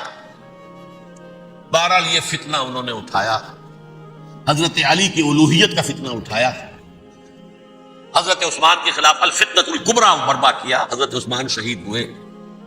اس کے بعد 5 برس تک مسلمان ایک دوسرے کی گردنیں کاٹتے رہے، باہمی خانہ جنگی ہوئی. امت کو وہ زخم لگایا ہے جو آج تک جس سے خون رس رہا ہے. یہ شیعان عثمان اور شیعان علی تھے جو بعد میں پھر سنی اور شیعہ ہو، اور آج تک فتنہ کس نے جگایا؟ ایک عبداللہ ابن سبا یہودی اور اس کے کارندے، شیطان کا ایجنٹ، اور انسانوں میں سے بھی اس کے جو بھی حواریین تھے اور شیطانوں کے اندر سے بھی تھے، انہوں نے بھی اس آگ کو بڑھتا ہے. یہ آپ سوچ لیجئے کہ یہ کس نے وہ زخم لگایا؟ یہودی. اگلا دور آیا، خلافت راشدہ ختم ہوئی، بنو امیہ کا بھی دور کافی گزر گیا. طارق ابن زیاد 712 عیسوی میں حملہ کرتے ہیں اسپین پر. اسپین اس وقت عیسائیت کا بہت بڑا گڑھ، بڑے کٹر ترین عیسائی جو ہے وہ اسپین میں تھے. لہذا یہودیوں کی وہاں بہت پٹائی ہوتی تھی، بہت پٹائی ہوتی ہے. میں بتا چکا ہوں، دشمنی تھی ان کی، چلی آ رہی تھی. عیسائیوں کے ہاتھوں یہودیوں کی وہ تو سن 300 عیسوی سے ایمپرر کانسٹنٹائن کے بعد سے شروع ہو گئی تھی. اس حوالے سے یہودیوں نے اس وقت چالاکی یہ برتی، کچھ راستے واسطے بتائے، کچھ مدد کی طارق ابن زیاد کی. طارق ابن زیاد نے انہیں اپنا محسن سمجھا، ہسپانیہ فتح ہو گیا. تو یہودی چونکہ محسنین کی فہرست میں آ چکے تھے، انہیں بہت اقتدار نصیب، بڑی سپورٹ مسلمانوں نے دی. ان کے بڑے بڑے علماء جو اسی دور کے اندر پیدا ہوئے، بڑے بڑے تھنکرز ان کے اسی دور میں پیدا ہوئے. بن گوریون جو کہ ایک وزیر اعظم تھا اسرائیل کا، اس نے یہ لکھا اپنی کتاب میں، Muslim Spain was the golden era of our diaspora. وہ ڈائسپورا جو 70 عیسوی سے شروع ہوا تھا اور 1917 عیسوی تک جاری رہا ہے، اس میں سے گولڈن ایرا ہمارا جو تھا وہ مسلم اسپین تھا، اسپانیہ میں بیٹھ کر ہم نے عیش کیے۔ لیکن وہاں سے انہوں نے اور جو کچھ کیا، یہ تو داستان کے تو بہت سے گوشے ہیں، لیکن میں جس اسٹریٹ لائن میں چل رہا ہوں اس کے اعتبار سے ایک بات سمجھ لیجیے، وہاں بیٹھ کر انہوں نے اب عیسائیت کے پیٹھ میں چھڑا گھونپا، پروٹیسٹنٹ مذہب پیدا کیا، تقسیم کر دیا، جیسے شیعہ سنی کی تقسیم، عبداللہ ابن سبا، رومن کیتھولک اور پروٹیسٹنٹ کی تقسیم، یہودی علماء۔ ہوتا کیا تھا، ہسپانیہ کی یونیورسٹیاں ہیں، کارڈووا میں ہے، ٹولیڈو میں ہے، گراناڈا میں ہے، غرناطہ، قرطبہ، تولیتلا، اور وہاں آتے تھے لوگ، فرانس سے چلے آ رہے ہیں نوجوان پڑھنے کے لیے، جرمنی سے چلے آ رہے ہیں، اٹلی سے چلے آ رہے ہیں، تین ہی ملک قریب ترین پڑھتے ہیں سینٹرل جو یورپ کے ہیں۔ یہاں پر جو ہے وہ اسلام جو نور پھیلا رہا تھا اس سے بھی مستفیض ہوئے، جہالت کے جو ہے پردے ان کے وہ چھٹے، اس کے ساتھ ہی وہ یہودی وہاں ان کے اندر جو جراثیم داخل کر رہے تھے وہ اس عیسائیت کے خلاف بغاوت تھی، جو اس وقت دنیا میں عیسائیت اس وقت تھی، پوپ کا راج تھا دنیا میں اس وقت۔ یورپ میں جو عیسائیت تھی اس میں ایک طرف بادشاہ تھے، لیکن بادشاہوں کی حیثیت وہاں پر یوں سمجھ لیجئے کٹ پتلیوں کی تھی، اصل قوت پوپ کے ہاتھ میں تھی۔ اور پوپ کو انہوں نے جیسے قرآن نے کہا اتخذوا احبارهم ورهبانهم اربابا من دون اللہ، کیونکہ سینٹ پال نے شریعت موسوی ساقط کر دی تھی تو اب شریعت تھی ہی نہیں، پوپ کو اختیار تھا جس چیز کو چاہے حلال قرار دے دے، جس چیز کو چاہے حرام قرار دے۔ اتخذوا احبارهم ورهبانهم اربابا من دون اللہ۔ انہوں نے کہا صاحب یہ پوپ کس بلا کا نام ہے، یہ بھی انسان ہے، بات تو ٹھیک تھی نا، اصل حیثیت تو کتاب کی ہونی چاہیے، ڈیوائن بک، ریویلڈ اسکرپچر، لہذا یہ کتاب ہر شخص پڑھ سکتا ہے۔ پوپ کے باپ کو جو ہے کوئی اس کے لیے پروپرائٹری رائٹس تو نہیں ہے کہ صرف پوپ پڑھ سکتا ہے یا پادری پڑھ سکتے ہیں، ہم بھی پڑھ سکتے ہیں، ہم بھی سمجھ سکتے ہیں۔ یہ باتیں تھی کہ جن کو بڑھا چڑھا کر بیان کر کے اور پوپ کا اقتدار ختم کرا دیا اور توجہ مرکوز کر دی بائبل کی طرف۔ اب بائبل میں بڑا حصہ تو اولڈ ٹیسٹامنٹ کا ہے،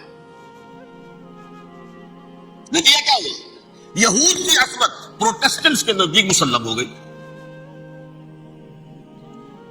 اصل قوم تو یہ ہے،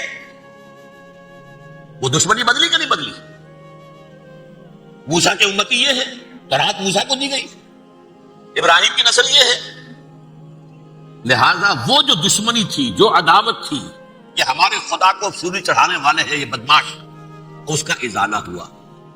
اس پروٹیسٹنٹ مذہب کے نتیجے میں یہ میں اب آپ کو بتاتا ہوں کہ ایک نتیجہ وہ نکلا ہے جسے برٹرینڈ رسل نے بیان کیا ہے، اس کی کتاب ہے ان پریز آف آئیڈلنس، صفحہ 108، اور لکھتا ہے کہ Christians retaining the Judaic belief in a special revelation added to it the Roman desire for worldwide domination and the Greek taste for metaphysical subtleties. The combination produced the most fiercely persecuting religion that the world has yet known. یہ تین چیزیں آ کر عیسائیت میں مل گئی۔ ایک تو جب یہ اولڈ ٹیسٹمنٹ جو ہے وہ ان کے ہاتھ میں آ گئی، اور اس کے میں کچھ آپ کو بتا دیتا ہوں کہ اولڈ ٹیسٹمنٹ کی تعلیمات، کیونکہ یہ اولڈ ٹیسٹمنٹ جو ہے یہ محرف تھی، اصل تورات تو گم ہو گئی تھی 587 قبل مسیح میں، جب پہلی مرتبہ ہیکل جو ہے تباہ ہوا ہے اس وقت ختم ہو گئی تھی۔ اس کے کوئی 150 سال کے بعد انہوں نے یادداشتوں سے مرتب کر کے لکھی ہے، اب اس میں ان کے اپنے خیالات، اپنے امانی، اپنی توجیحات وہ شامل ہو گئی۔ لہذا میں آپ کو حوالے دیتا ہوں، اس کتاب کے اندر مظالم کی جو تعلیم دی گئی ہے، اہل کتاب نے اپنے مظالم قتل عام کے جواز کے لیے تورات میں تبدیلیاں کی اور پیغمبروں پر دہشت ناکی اور بدترین حرام کاری کے الزامات لگائے۔ سنیے، پہلا حوالہ ہے یہ گنتی باب 31 آیات 17-18، اس لیے ان بچوں میں جتنے لڑکے ہیں سب کو مار ڈالو، اور جتنی عورتیں مرد کا منہ دیکھ چکی ہیں ان کو بھی قتل کر ڈالو، لیکن ان لڑکیوں کو جو مرد سے واقف نہیں اور اچھوتی ہیں اپنے لیے زندہ رکھو۔ یہ کسی اللہ کی کتاب کا یہ جملہ ہو سکتا ہے؟ کسی ریویل بک کا؟ اور سنیے، یہ ہے استثناء ڈیوٹرانومی باب 20 آیت 16 تا 18۔ پر ان قوموں کے شہروں میں جن کو خداوند تیرا خدا میراث کے طور پر تجھ کو دیتا ہے، کسی ذی نفس کو جیتا نہ بچا رکھنا، جیسا خداوند تیرے خدا نے تجھ کو حکم دیا بالکل نیست کر دینا۔ مرد، عورتیں، بچے، بوڑھے سب ختم۔ یہ کتاب مقدس ہے۔ اور سنیے، سیموئیل باب 27 آیت نمبر 9، اور داؤد نے اس سرزمین کو تباہ کر ڈالا اور عورت مرد کسی کو جیتا نہ چھوڑا۔ نمبر 4، ان سب آباد شہروں کو ماں، عورتوں اور بچوں کے بالکل نابود کر ڈالا۔ کتاب استثناء باب 3 آیت 6۔ یہ ہے جو کہہ رہا ہے برٹرینڈ رسل، کرسچینٹی میں آ کر یہ 3 چیزیں شامل ہو گئی۔ ایک تو یہ باربیرین، یہ تعلیم جو ہے، اور یہ مذہب کے نام پہ تعلیم، یہ کتاب مقدس کی تعلیم۔ نمبر 2، رومنز کے اندر جو ایک تمنا تھی ورلڈ ڈومینیشن کی، وہ عیسائیت کے اندر آ گئی۔ اس لیے کہ پوری رومن امپائر جو ہے عیسائی ہو گئی، اسے وراثت کے اندر ورلڈ ڈومینیشن کی جو ایک تمنا تھی وہ مل گئی۔ اور پھر یہ کہ انہوں نے جو توہمات تھے یونانیوں کے، ان کو بھی اپنے ہاں مختلف شکلوں کے اندر جمع کر لیا۔ ان 3 چیزوں کا the combination produced the most fiercely persecuting religion that the world has yet known۔ اس کے نتیجے میں دنیا میں تاریخ انسانیت کے اندر جو بدترین خوخار ترین مذہب ہو سکتا ہے، وہ شکل عیسائیت نے اختیار کی۔ اور اس کا مظہر عتم کیا تھا، نوٹ کیجیے، صلیبی جنگیں۔ ایک بات ٹائم ٹیبل کے اعتبار سے نوٹ کر لیجیے گا، فرسٹ ملینیم ختم ہوا، سیکنڈ شروع ہوا۔ ان کے 1000 سال ختم ہوئے تو 11ویں صدی میں سیکنڈ ملینیم شروع ہوا، تو پہلی صلیبی جنگیں ہوئی، لاکھوں مسلمان قتل ہوئے۔ صرف یروشلم کے اندر اتنا خون بہایا ہے کہ خود ان کے ہسٹورینز لکھتے ہیں کہ جب ان صلیبیوں نے، جب گھوڑوں کے ساتھ وہ چل رہے تھے گلیوں میں، تو ان کے گھوڑوں کے گھٹنوں تک خون کی ندی بہ رہی تھی۔ جہاں سے گزرے ختم کرتے چلے گئے، آبادیاں کی آبادیاں ختم۔ اگرچہ اس کروسیڈ میں گیہوں کے ساتھ گھن بھی پسا، یہودی بھی بہت مارے گئے۔ یہ فرانس سے، جرمنی سے جب یہ کروسیڈرز آ رہے تھے، 3000 میل کا سفر طے کر کے آئے تھے۔ سوچئے تو صحیح، اربن ثانی پوپ جو تھا، آگ لگا دی تھی اس نے پورے یورپ کے اندر، شرم سے ڈوب مرو، تمہارے مقدس علاقے مسلمانوں کے ہاتھ میں، انفیڈلز، یہ کافر، یہ مرتد، یہ ملحد۔ مسیح جہاں پیدا ہوا، مسیح کو جہاں سولی دی گئی، وہ کہاں ہے؟ ان کے ہاتھ میں۔ وہ آگ لگائی ہے، 3000 میل کا فاصلہ طے کر کے یہ نوٹ پا رہی ہے۔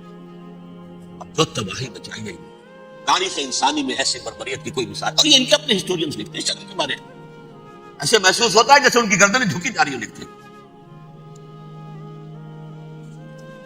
اب آگے چلیے، یہ جو بغاوت ہوئی پوپ کے خلاف، اس میں نوٹ کیجئے تاریخی اعتبار سے سب سے پہلے بغاوت کرنے والا ملک انگلستان تھا۔ اس نے اپنا چرچ علیحدہ بنایا، چرچ آف انگلینڈ، پوپ سے رشتہ منقطع۔ The first Protestant kingdom in Europe was England۔ اسی سے رشتہ جوڑی west, white Anglo Saxon Protestants, ان میں اولیت کا شرف کسے حاصل ہے؟ برطانیہ شریف کو۔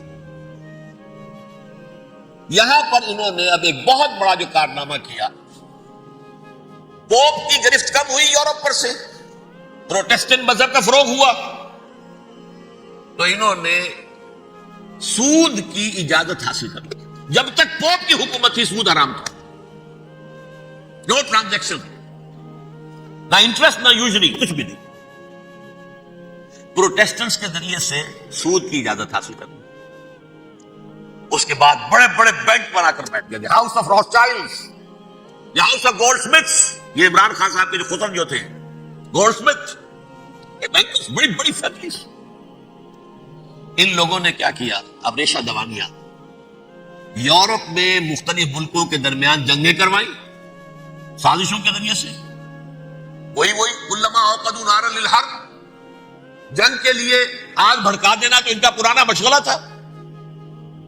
جنگیں کرواتے تھے.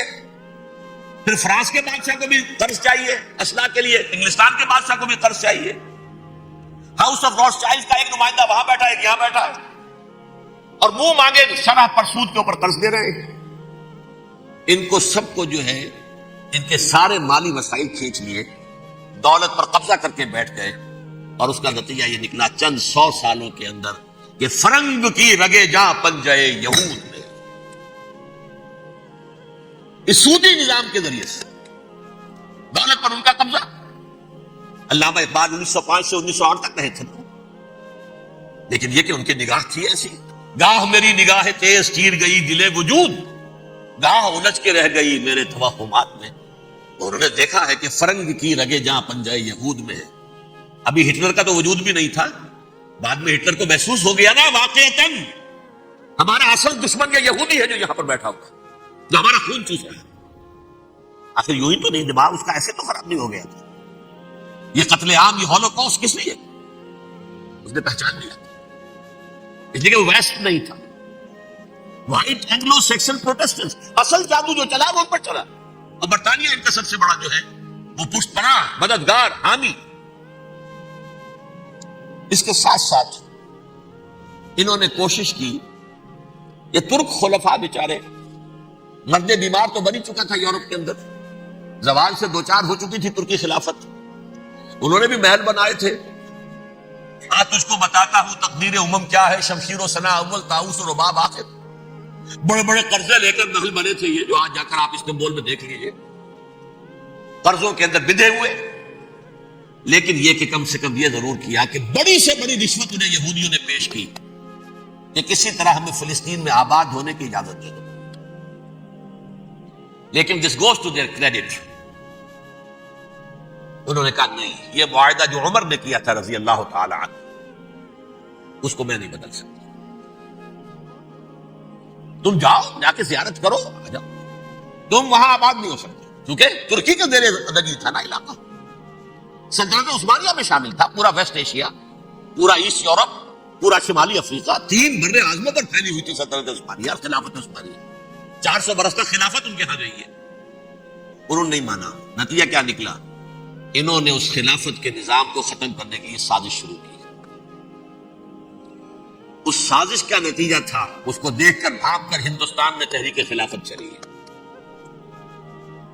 بولی اماں محمد علی کی جان بیٹا خلافت پر دے دو, ساتھوں تیرے شوکت علی بھی جان بیٹا خلافت پر دے دو. تحریک چلی, ابھی ختم نہیں ہوئی تھی خلافت, لیکن نظر آ گیا. بڑا پیارا واقعہ ایک صاحب نے سنایا ہے کہ جب شیخ الہند جو ہے اسیر تھے مالٹا کے, یہ 1915 سے 1920 تک رہے, تو وہاں جو تھا مالٹا کا جو کیمپ تھا جس میں کہ یہ اسیر تھے, اس کا کمانڈانٹ جو تھا انگریز, انہوں نے دیکھ لیا تھا یہ بہت فرشتہ خصلت انسان ہے, نورانی شکل ہے, تو وہ اچھا میل ملاپ تھا. ایک روز کہا حضرت شیخ الہند نے کہ آپ لوگ ہماری خلافت کے پیچھے کیوں پڑے ہوئے ہیں, وہ تو ایک مردہ شے ہے, اس میں کوئی جان تو ہے نہیں, کوئی طاقت نہیں ہے, پھر بھی آپ ہماری ایک نشانی ہے, اسے کیوں آپ جو ہے برباد کرنے پر تلے. اس نے کہا اتنے بھولے نہ بنیے حضرت, ہمیں معلوم ہے اس نیم مردہ خلافت میں بھی طاقت اتنی ہے کہ اگر جہاد کا فتویٰ اس نے دے دیا تو انڈونیشیا سے موریتانیہ تک مسلمان کفن چھڑتے باندھ کے نکل آئے گا, یہ ہمیں معلوم. لہذا ہمیں ختم کرنا ہی کرنا. اور ختم کس سے کرایا؟ ایک فری میسن مصطفیٰ کمال پاشا, چاک کر دی ترک ناداں نے خلافت کی قبا, سادگی اپنوں کی دیکھ اوروں کی عیاری بھی دیکھ. عیاری کس کی تھی؟ یہود کی, اور ان کے اعلی کار برطانیہ. ابھی خلافت ختم بھی نہیں ہوئی تھی, برطانیہ کے ذریعے سے 1917 میں بالفور ڈکلریشن کے ذریعے سے حق حاصل کر لیا کہ ہاں جا کر یہ آباد بھی ہو سکتے ہیں. کیونکہ دوسری جنگ عظیم میں سلطنت عثمانیہ ختم ہو گئی تھی, خلافت نام کی تھی, سلطنت تو ختم ہوئی, ترکی رہ گیا تھا صرف. اور جنرل ایلن بی کی فوجیں داخل ہو چکی تھی یروشلم میں. یروشلم پر قبضہ برطانیہ کا ہو چکا تھا, اور قبضہ دلوانے والے برطانیہ کو ہمارے ہندوستان کے مسلمان فوجی بھی تھے. اربوں نے بغاوت کی ترکوں کے خلاف, اور انگریزوں کی فوج میں ہمارے ہندوستان کے مسلمان سپاہی بھی تھے. بہرحال اب چونکہ ان کے پاس آ گیا، برطانیہ نے اعلان کر دیا، بالفور ان کا وزیر خارجہ، Jews have a right to settle in Palestine، وہ جائیں آباد ہو سکتے۔ یہ 1917 کا اعلان ہے۔ اس کے بعد جو کچھ انہوں نے طریقے برتے ہیں، اس میں دھن، دھوس، دھاندلی، دھوکہ، ہر چیز۔ مثلاً دھن، گئے جناب یہ آپ مکان بیچیں گے، اچھا یہ لے لیجیے، آپ کیا مانگتے ہیں؟ 10 لاکھ، میں 11 لاکھ دیتا ہوں، لیکن کل یہ نکل جائے۔ پیسے کی کمی تھی نہیں، پورا یورپ کا سرمایہ ان کے پاس، بینکرز کے پاس۔ زائنسٹ موومنٹ اصل میں بینکرز کی موومنٹ تھی۔ 1897 میں جمع ہو کر انہوں نے جو پروٹوکول بنائے تھے وہ کون تھے؟ سب کے سب بینکرز تھے۔ دولت کی کمی نہیں تھی، تم 10 کی بجائے 11 لوگ نکل جاؤ۔ یہ کھیت بیچتے ہو کتنے کا؟ بھائی 12 کا، ہم 13 دیتے ہیں بھائی، جلدی سے نکل۔ یہ بھی کیا، دھن کے ذریعے سے ڈسپلیس کیا، جہاں زور چلا نکال دیا۔ اور اس کے بعد پھر جب سن 48 میں اسرائیلی ریاست قائم ہو گئی، اب اسرائیلی جو ہے عدالتوں میں استغاثے دائر کرنے شروع، یہ فلاں مکان میرے پرانے پکڑ دادا سگڑ دادا کا تھا 2000 سال پہلے، اس کے اوپر یہ قبضہ کر کے بیٹھے ہوئے، یہ میرے پاس دستاویزات ہیں۔ اچھا ٹھیک ہے، آپ نکل جائیں، یہ مکان ان کا ہے۔ اس طریقے سے انہوں نے بے دخل کیا فلسطینیوں، اور خود وہاں پر قدم جما کے مضبوطی سے بیٹھے۔ یہ ہے کہ جو مغربی اقوام نے کیا ہے، اس میں سیکنڈ جو ہے رول پلے کیا ہے امریکہ نے۔ ویسٹ جو ہے اس کا نمبر 2 امریکہ تھا، اب نمبر 1 امریکہ ہے۔ اب برطانیہ کی کوئی حیثیت اب نہیں ہے، لیکن سب سے بڑا وکیل جو ہے وہ وہی ہے اب بھی۔ لیکن ظاہر بات ہے کہ west white Anglo Saxon Protestants کا امام اس وقت جو ہے وہ برطانیہ، USA۔ 1948 میں یہ قائم ہوا، اور یہاں پہ نوٹ کیجئے پاکستان 47 میں قائم ہوا، اور تقریباً 9 مہینے کے درمیان میں، اگست 47 اور مئی یا جون 48۔ اس کا کیا مطلب ہے یہ میں بعد میں بتاؤں گا۔ پہلی جنگ ہوئی 48 میں، عربوں نے بغاوت کی اور عرب جیت رہے تھے، اچانک پتہ نہیں کیوں عربوں نے جنگ بند کر دی۔ یہ بالکل یوں سمجھیے کہ پیرلل واقعات تھے۔ کشمیر میں ہم جیت رہے تھے، بھاگ کر نہرو پہنچ گیا یونائٹڈ نیشنز کے اندر، جنگ ختم ہو گئی، ختم ہوا ایسے۔ کچھ اپنوں کی غلطی بھی تھی، کچھ قبائلیوں نے وہاں جا کر سری نگر ایئرپورٹ تک پہنچ گئے تھے، بجائے اس پر قبضہ مکمل کرنے کے لوٹ مار میں لگ گئے، اپنوں کی غلطی بھی تھی۔ لیکن اس کے باوجود پڑنا بھاری تھا، اور اگر سری نگر ایئرپورٹ پر قبضہ ہو گیا ہوتا تو سوال ہی پیدا نہیں ہوتا کہ بھارت پھر اپنی فوجیں اتار سکتا، زمینی راستہ تھا ہی نہیں۔ وہی وہاں ہوا ہے، بڑے ہی عجیب طریقے پر عرب جیت رہے تھے، اسرائیل جو ہے شکست کھا رہے تھے، عربوں نے صلح کر دی۔ کچھ مہینوں کے بعد عربوں نے دوبارہ جنگ کی، اتنے عرصے میں یہ اسرائیلی یہ سب جو ہے جتنے دہشت گرد ہیں اسرائیلی، اس دور کے لوگ ہیں، وہ چاہے مینیجم بیگن تھا یا کوئی اور، یہ سب کے سب اس دور کے ٹیررسٹ ہیں۔ اب انہوں نے ڈٹ کر جو مقابلہ کیا، عربوں کو شکست دی، بڑی سخت۔ سن 48 میں عربوں کو شکست ہو گئی۔ سن 67 میں روس کے سکھانے پڑھانے پر جمال عبد الناصر نے حملہ کیا، بلاکیڈ کر دیا ایلات کا، بندرگاہ کا۔ 6 دن کی جنگ کے اندر اسرائیلیوں نے روس سے پورا صحرا سینا لے لیا، اسرائیل شام سے گولان ہائٹس لے لیے، اردن سے یہ پورا مغربی کنارہ جو یہ اردن کا حصہ ہے، اور مشرقی یروشلم اردن کے پاس تھا، اس پر بھی قبضہ کر لیا۔ 1967 کی جنگ کا نتیجہ کیا نکلا؟ یروشلم پورا کا پورا یہودیوں کے قبضے میں چلا گیا، جو 1948 میں آدھا کر دیا گیا تھا۔ ویسٹرن یروشلم یہ یہودیوں کے پاس، ایسٹرن یروشلم مسلمانوں کے پاس، اور مشرقی یروشلم ہی میں مسجد اقصی ہے اور قبۃ الصخرہ ہے، وہ مسلمانوں کی تحویل میں تھے۔ اردن کا قبضہ مسلمانوں کی تحویل، لیکن اب 67 میں پورا یروشلم ان کے قبضے میں آ گیا۔ پھر بہرحال مصر نے ایک کوشش کی بدلہ لینے کی سن 73 کی جنگ میں، اور اس میں کوئی شک نہیں بڑی شجاعت کا مظاہرہ کیا۔ رمضان وار آف 1973 بارلیو لائن کراس کر دی، جسے وہ سمجھتے تھے کہ کوئی طاقت دنیا کی ہمارے اس دفاعی جو ہے لائن اس کو کراس کر نہیں سکتی۔ لیکن پھر جب امریکہ اپنی پوری طاقت لے کر میدان میں آ گیا ہے تو ظاہر بات ہے کہ مصر کی حیثیت امریکہ کے مقابلے میں کچھ نہیں. یہ ہے میں نے جو مختصر سی تاریخ آپ کے سامنے رکھی ہے. اب جو اصل مسئلہ ہے سمجھیے سین کیا ہے, منظر کیا ہے. یہ پہلو وہ ہے بہت سے کہ جو شاید بہت سے حضرات کے نگاہوں میں نہ ہو, باقی تو یہ تاریخ کے واقعات ہیں, اکثر لوگوں کے علم میں ہوں گے. یہودیوں میں بھی ایک بڑی شدید اندرونی کشاکش ہے, جیسے ہم مسلمانوں میں. کچھ مسلمان وہ ہیں جو نماز روزے کی پابندی کرتے ہیں, دین سے انہیں تعلق ہے. کچھ وہ ہیں جو نہ نماز نہ روزہ نہ کچھ, نام تو ان کے ہیں محمد حسین ہے, غلام علی ہے تو صحیح, سیکولر ذہن ہے, مادی پرستی ہے, کچھ نہیں ہے کہ نہیں, ایسا ہی ان کے ہاں بھی.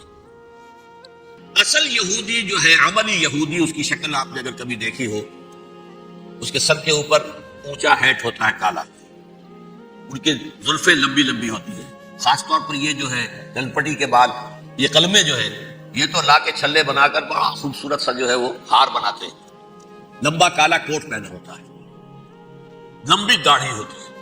یہی وجہ ہے کہ مسلمانوں میں بھی مصر میں جس کی لمبی داڑھی ہوتی تھی, اب کچھ حالات شاید بدل گئے, وہ سمجھتے تھے یہ یہودی ہے, لیکن لمبی داڑھی یہودی رکھتا تھا, مسلمان نہیں. مسلمان تو عرب صرف ٹوکن داڑھی رکھتے ہیں یا شیو کرتے ہیں, یا سعودیوں کی طرح صرف کوئی نشان چھوڑتے ہیں, اللہ اللہ خیر سے. لمبی داڑھی شعار جو ہے یہودیوں کا. ایک انتہا پر تو یہ ہے, دوسری انتہا پر وہ جنہیں کسی شے سے غرض نہیں, شراب بھی پیتے ہیں, سب کچھ ہے, سور بھی کھاتے ہیں یہودی, بینکرز ہیں, بڑے بڑے سائنسدان ہیں, سب کچھ ہے. وہ زیادہ تر جو ہے سیکولر ہیں. کچھ بیچ بیچ میں بھی ہے, جیسے یہ ایریل شیرون ہے, ویسے شیوڈ ہے, داڑھی تو نہیں ہے اس کے, لیکن سر پہ وہ ضرور وہ جو ہے اس کے جو ٹوپی سی آپ کو رکھی نظر آ جائے گی. یہ ہے درمیانی یہودی ہونے کا نشان, کہ ایک شعار انہوں نے اپنا جو ہے برقرار رکھا ہوا. وہ ایک ٹوپی چپکی ہوئی سے ہوتی ہے, وہ ٹوپی کیا ہوتی ہے پتہ نہیں, کیسے چکی رہتی مجھے نہیں معلوم. یہ جو کشمکش ہے اس میں, جو زیادہ رائٹسٹ اور لیفٹسٹ کہہ لیجیے, سیکولر اور مذہبی لوگوں کی کشمکش ہے, ان کے درمیان ایک کشاکش جو ہے اس کو سمجھ لیجیے کہ وہ کیا ہے. ایک چیز تو ان دونوں کے درمیان قدر مشترک ہے, پوری دنیا کی مالیات پر ہم تسلط کریں گے, قبضہ کریں گے, ڈومینیٹ کریں گے. لوگوں کو ہم بنا کر رکھ دیں گے حیوان, ملٹی نیشنل کمپنیاں ہوں گی, انہی کا راج ہوگا, انہی کی حکومتیں ہوں گی, انڈسٹری انہی کے ہاتھ میں ہوگی. لوگ یا مزدوروں کی حیثیت سے کام کریں گے, یا تھوڑے سے مینیجرز ان میں سے بھی ہم لے کر کچھ تنخواہیں ان کو بھی دے دیں گے. باقی سود کے ذریعے سے ملائی ہم کھینچتے رہیں گے, مکھن ہمارے پاس آتا رہے گا. ورلڈ ڈومینیشن, اکنامک ڈومینیشن, یہ تو دونوں کے نزدیک متفق ہے. سیکولر بھی چاہتے ہیں اور جو مذہبی یہودی وہ بھی چاہتے ہیں. اس کے بعد ایک اختلاف ہے. مذہبی یہودی یہ کہتا ہے ہمیں گریٹر اسرائیل بنانا ہے, اور گریٹر اسرائیل وہ سارے علاقے ہیں جو ان کی تاریخ میں اسرائیل سلطنت کا حصہ رہے. حضرت یوسف کے زمانے میں یہودی جا کر آباد ہوئے مصر میں. جو ڈیلٹا کا علاقہ ہے, زرخیز ترین علاقہ جو ہے, جوشن کا علاقہ, وہ کہتے ہیں وہ ہمارا ہے, کئی سو برس ہمارا ہے. سرائے سینا ہمارا ہے, اس میں کوہ طور ہے جس پہ حضرت موسیٰ کا ہم کلام ہوئے اللہ سے, تورات ملی. اس میں 40 برس تک ہم بھٹکتے پھرے ہیں. صحرائے تی ہے یہ, یتیہون فی الارض 40 سنہ. پھر فلسطین تو خیر ہماری جدی پشتی جائیداد ہے, جاگیر ہے. پھر یہ عرب جو ہے یہ بھی مدینے تک ہمارا ہے, مدینے سمیت. ہمارے قبیلے وہاں تھے جہاں سے نکالا مسلمانوں نے. پورا عراق ہمارا ہے, پورا شام ہمارا ہے, اور ترکی کا بھی ایک علاقہ ہے ابتدائی مشرقی جنوبی, وہ بھی ہمارا ہے. یہ ہے گریٹر اسرائیل کا نقشہ, یہ ہم نے بنا دیا. جبکہ جو سیکولر ذہن کے لوگ کہتے ہیں کیا کرو گے اس کو بنا کے, اس میں جو عرب ہیں وہ تم سے لڑتے رہیں گے, تم انہیں مارو گے وہ تمہیں ماریں گے. اگر تم 10 مارو گے تو ایک تو وہ بھی ماریں گے نا تمہارا. ٹھیک ہے, فائدہ کیا ہے؟ اس کی بجائے ہم یہ کرتے ہیں کہ عرب اور اسرائیل مل کر, کزنز ہیں نا آپس میں. آپ کو معلوم ہے بل کلنٹن نے یہ الفاظ کہے تھے جب اسحاق ریبن سے معانقہ کرایا تھا شاہ حسین مرحوم کا, تو کیا کہا, یو آر کزنز. حضرت ابراہیم کے 2 بیٹوں سے نسل ہے نا, حضرت اسماعیل سے عرب ہے وہ دور ہے, اور حضرت اسحاق سے یہ بنی اسرائیل ہے, کزنز ہے. You are cousins. تو ہم کزنز مل کر ایک اکنامک یونٹ بناتے ہیں, جیسے ایشیا پیسیفک ایک یونٹ بن گیا ہے, آسیان ایک یونٹ بن گیا ہے, وغیرہ وغیرہ. پورا یورپ ایک یونٹ بن گیا ہے, ایک کرنسی بن گئی ہے. ہم اس پورے علاقے کو ایک اکنامک یونٹ بناتے ہیں. پیسہ اربوں کا ہوگا, ان کے پاس بہت دولت ہے. تیل ان کا ہوگا, بہت تیل ہے ان کے پاس. مزدور ان کے ہوں گے, بڑی تعداد ہے ان کی. مینجمنٹ ہماری ہوگی, ٹیکنیکل نو ہاؤ ہمارا ہوگا, سائنسدان ہم ہوں گے. ملائی ہم کھاتے رہیں گے, چھاچھ ان کو دیتے رہیں گے. تو ہمیں آم کھانے ہیں, پیڑ گننے کی کیا ضرورت ہے؟ خامخواہ ان کی دشمنی بول لیں, زیادہ دشمنی بڑھائیں. یہ اس چھوٹے سے اسرائیل کو تسلیم نہیں کرتے, ہم گریٹر اسرائیل کو کیسے تسلیم کر لیں گے؟ یہ لہذا اس خیال کو دل سے نکالیں. یہ اختلاف ہو گیا نمبر 1, بہت بڑا اختلاف. لیکن نمبر 2, اس اختلاف میں اتفاق یہ پیدا کیا گیا. یہاں ایک بات ہم آپ کی مانتے ہیں, ہم کسی بھی پیس پروسیس میں جروسلم نہیں دیں گے ان کو, اربوں. یہ انڈیوائیڈڈ دار الخلافہ رہے گا اسرائیل. اور نمبر 2, مسجد اقصیٰ اور قبۃ الصخرہ کو گرا کر تھرڈ ٹیمپل بنائیں گے. یہ مذہبی یہودیوں کو اتنی رشوت اگر وہ نہ دے تو وہ ان کے ساتھ کام کرنے کو تیار ہی نہیں ہے. یہ پورا پس منظر سمجھ لیجئے. اصل میں بٹوین دی لائنز سمجھے بغیر یہ خبریں جو آپ پڑھتے ہیں. ادھر امریکہ کا معاملہ کیا ہے؟ ایک طرف وہ پشت پناہ ہے, حمایتی ہے, پروٹیکٹر ہے, محافظ ہے اسرائیل کا. اسرائیل امریکہ ہی کی آؤٹ پوسٹ سمجھ لیجئے, اسی کی ایک ریاست سمجھ لیجئے. لیکن اس کے ساتھ ہی وہ اپنی جو دنیاوی عالمی مصلحتیں ہیں, اتنی بڑی قوم عرب کی جو ہے اسے بھی دشمن کو نہیں بنانا چاہتا. ان میں ماڈریٹس کو چاہتا ہے کہ رہے ماڈریٹس, یہ جو ہماری جیب میں ہے, حسنی مبارک ہو, شافعات ہو, جو ہماری جیب میں ہے. ورنہ یہ کہ وہاں پر اگر زیادہ ریڈیکل لوگ آ گئے تو ہمارا ویسے ہی بیڑا غرق ہوگا. لہذا وہ جبر کرتے رہے ان پر کہ صلح کرو کوئی نہ کوئی. یہ صلح کے لیے دباؤ امریکہ کا ہے, اسرائیل نہیں چاہتا صلح, دباؤ ہے امریکہ کا. اب میں آپ کو یاد دلاتا ہوں, خلیج کی جنگ ختم ہوئی, بش, یہ باپ اس کا جو اب ہے بش, اس کا بڑا بش جو سینئر, اس کی پاپولیرٹی ریشو جو ہے 89% تھی اس وقت امریکہ کے اندر. اس نے بڑی جنگ فتح کی تھی اور چند امریکی مرے صرف. لیکن اس نے ایک موقف اختیار کیا یہود کے خلاف. $10 بلین منظور ہو چکے تھے, اسرائیل کو دیے جانے تھے نئے سیٹلمنٹس بنانے کے لیے اسرائیل میں. انہوں نے کہا یہ رقم میں ایشو نہیں کروں گا جب تک پیس پروسیس شروع نہیں کرتے. یہ دباؤ تھا جس کے آگے گھٹنے ٹیکنے پڑے $10 بلین کے لیے. لیکن اس کا بدلہ یہ چکایا کہ الیکشن میں ہرا دیا اسے. حالانکہ وہ ہیرو, فاتح, خلیج کی جنگ کا فاتح, 89% ریٹنگ, الیکشن میں 0. دباؤ تھا. اسی طرح بل کلنٹن کا دباؤ رہا, کسی طرح صلح کرو, کسی طرح صلح کرو, کسی طرح صلح کرو. اور اس معاملے میں میں یہ تسلیم کرتا ہوں, اس معاملے میں اس نے واقعتاً ایڑی چوٹی کا دور لگایا. اور یہ بھی تسلیم کرتا ہوں کہ اس کے دباؤ میں آ کر ایہود باراک جہاں تک چلا گیا تھا, اب کوئی نہیں جا سکتا. وہ آفر نہیں دے مل سکتی اب دوبارہ فلسطینیوں کو. یہ بھی میں بھول گیا آپ کو بتانا. یہ جو پروسیس شروع ہوا ہے جس کا نام تھا لینڈ فار پیس, اصول کیا دیا تھا امریکہ نے کہ دیکھو اسرائیلیوں, یہودیوں, تم نے سن 67 میں جو زمینیں ان سے چھینی تھی, جو علاقے, یہ ان کو واپس کر دو اور ان سے صلح کر لو, یہ سب تمہیں ریکگنائز کر لیں گے, جنگ ختم ہو جائے گی. صحرائے سینا دے دو, مصر تم سے صلح کر لے گا. وہ ہو گیا, انور سادات نے صلح کر لی, ریکگنائز کر لیا, صحرائے سینا واپس آ گئی. عربوں نے اسے اپنی فولڈ سے نکال دیا, عرب لیگ سے نکال دیا. شام بھی تیار رہا ہے لیکن پورا گولان ہائٹ مانگتا ہے. وہ ابھی جو پچھلے دنوں کلنٹن کے آخری دور میں گفتگو ہوئی تھی, اس نے کہا جتنا تم نے ہم سے علاقہ چھینا تھا سارا واپس کرو تو ہم کر لیں گے ریکگنائز. اس میں سے کچھ ایسا اسٹریٹجک امپورٹنس کا علاقہ ہے وہ یہودی کسی طور پر دینے کو تیار نہیں, لہذا صلح نہیں ہو سکی. شرق اردن سے جو علاقہ لیا تھا وہ ٹھیک ہے, وہ رکھو, اس کے اندر فلسطینی ریاست بنا دو. یہ علاقہ جو ہے فلسطینیوں کی میجورٹی ہے اس میں, تو اس کو فلسطینی ریاست بنا لو. ایک ریاست ودن ریاست ہو جائے گی, اسرائیل ریاست, فلسطینی ریاست. یہ ہے 3 مین پوائنٹس. چوتھی بات پہ آ کر روک دیتے تھے کہ یہ پھر بعد میں سوچیں گے یروشلم کا مستقبل کیا ہوگا, یہ موسٹ سینسٹیو ایشو جو ہے یہ بعد میں سوچیں گے. پیس ٹاک شروع ہوئے تو یاد ہے اسحاق ریبین تھا، اسے کس نے قتل کیا؟ یہودی نوجوان نے۔ یہ تم کیسے دے رہے ہو زمینیں؟ ہمیں تو اور لینی ہے، تم نے سینا واپس کر دیا، ہمیں تو جشن کا پورا علاقہ لینا ہے، مصر کا سارا فرٹائل ایریا جو ہے وہ لینا ہے اس سے، تم گولان ہائٹس دے رہے ہمیں پورا شام لینا ہے، لہٰذا تم کیسے کرنا؟ لینڈ فار پیس، پیس اور نو پیس، نو لینڈ، زمین ہم واپس نہیں کریں، ہمیں تو اور لینی ہے۔ کس نے قتل کیا؟ یہودی نے، فلسطینی نے قتل نہیں کیا۔ احود باراک کی بات میں آپ کو بتا رہا ہوں، یہ یہاں تک چلا گیا تھا کہ اسرائیلی ریاست بھی ہم فلسطینی ریاست بھی مان لیں گے، یروشلم بھی مشرقی یروشلم دے دیں گے، تمہارا اقتدار ہوگا اس پر۔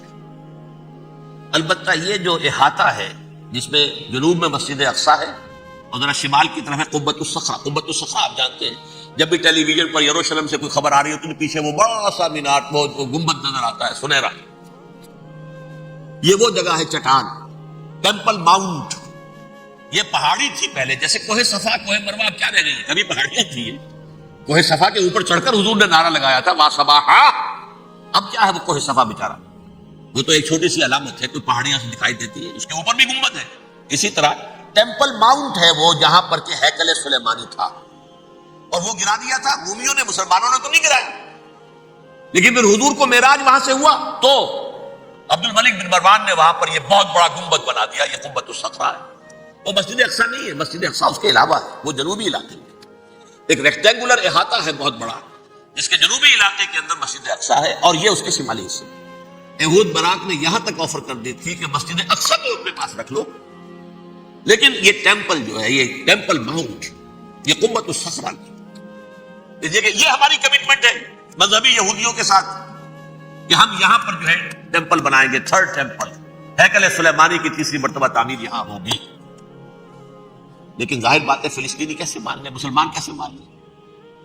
یہ ہے وہ چیز کہ جس کی وجہ سے وہ سارا معاملہ ناکام ہوا۔ ویسے مجھے یقین ہے کہ اگر فلسطینی مان بھی لیتے تب بھی یہودی جو ہے جس طریقے سے اسحاق ریبین کو اس نے قتل کر دیا تھا، تو یہ اس کو بھی، احود باراک کو بھی قتل کر دیتے، اور وہ کسی صورت تسلیم نہ کرتے کہ یہ یروشلم جو ہے یہ انڈیوائیڈڈ سٹی نہ رہے، بلکہ ڈویژن ہو جائے اس کی، اور صرف مغربی حصہ ہمارے پاس رہ جائے اور مشرقی جو ہے عربوں کے پاس، تبھی تسلیم نہیں کرتے، مر جائیں گے۔ اب دیکھیے اس وقت شکل کیا ہے، میرا اندازہ یہ ہے کہ اب جو مذہبی یہودی ہیں ان کے صبر کا پیمانہ لبریز ہو گیا ہے،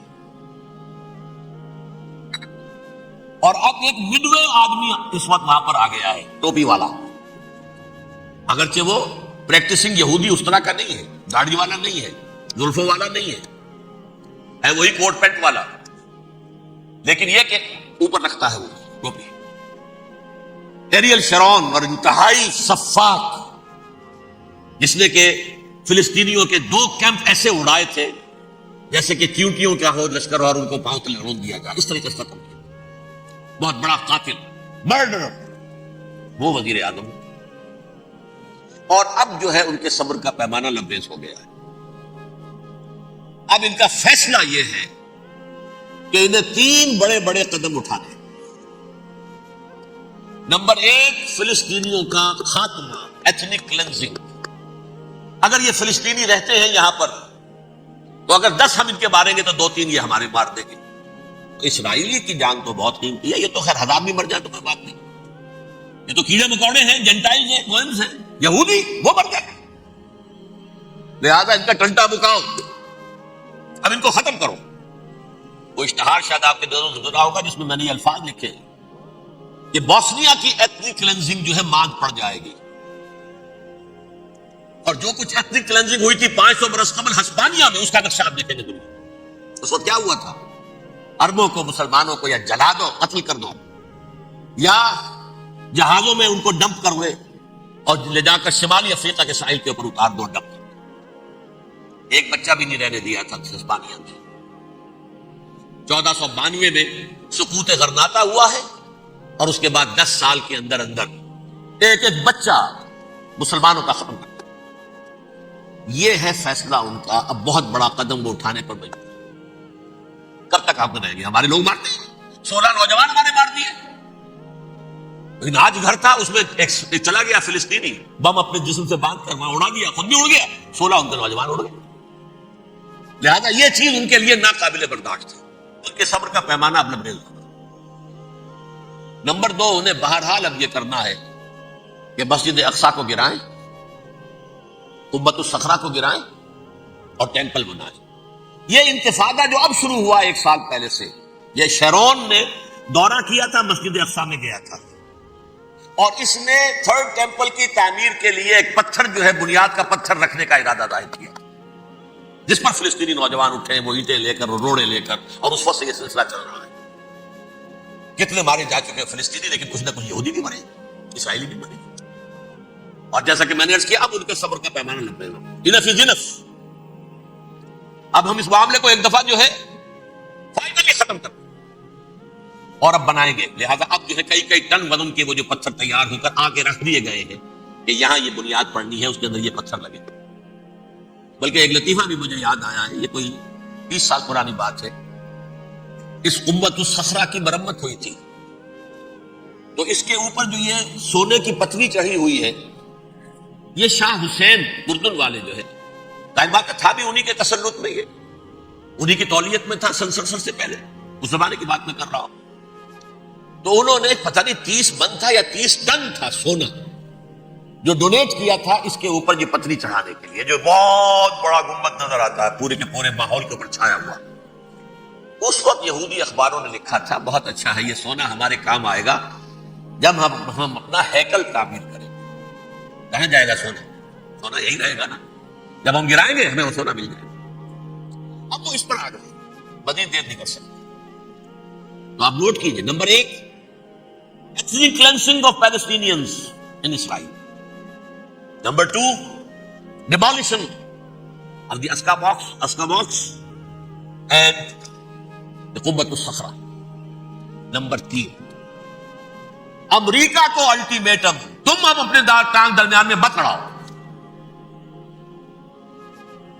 اور اس کے لیے دھمکی، اگر تم نے ہمارے معاملے میں رکاوٹ ڈالی تمہاری اینٹ سے اینٹ بجا دیں گے۔ نیتن یاہو نے یہ کہا تھا میں واشنگٹن میں آگ لگا دوں گا۔ یہ انہوں نے امریکہ میں عظیم ترین دہشت گردی کر کے امریکہ کی ایڈمنسٹریشن کو، انتظامیہ کو یہ دھمکی دے دی ہے کہ باز آ جاؤ۔ چنانچہ میں یہ بات کہہ کے پرسوں جمعے میں اپنی مسجد سے، مسجد دارالسلام سے نکلا، شام کو، اسی شام کو میں نے ایریل شیرون کی تقریر سن لی T V per. It is not acceptable.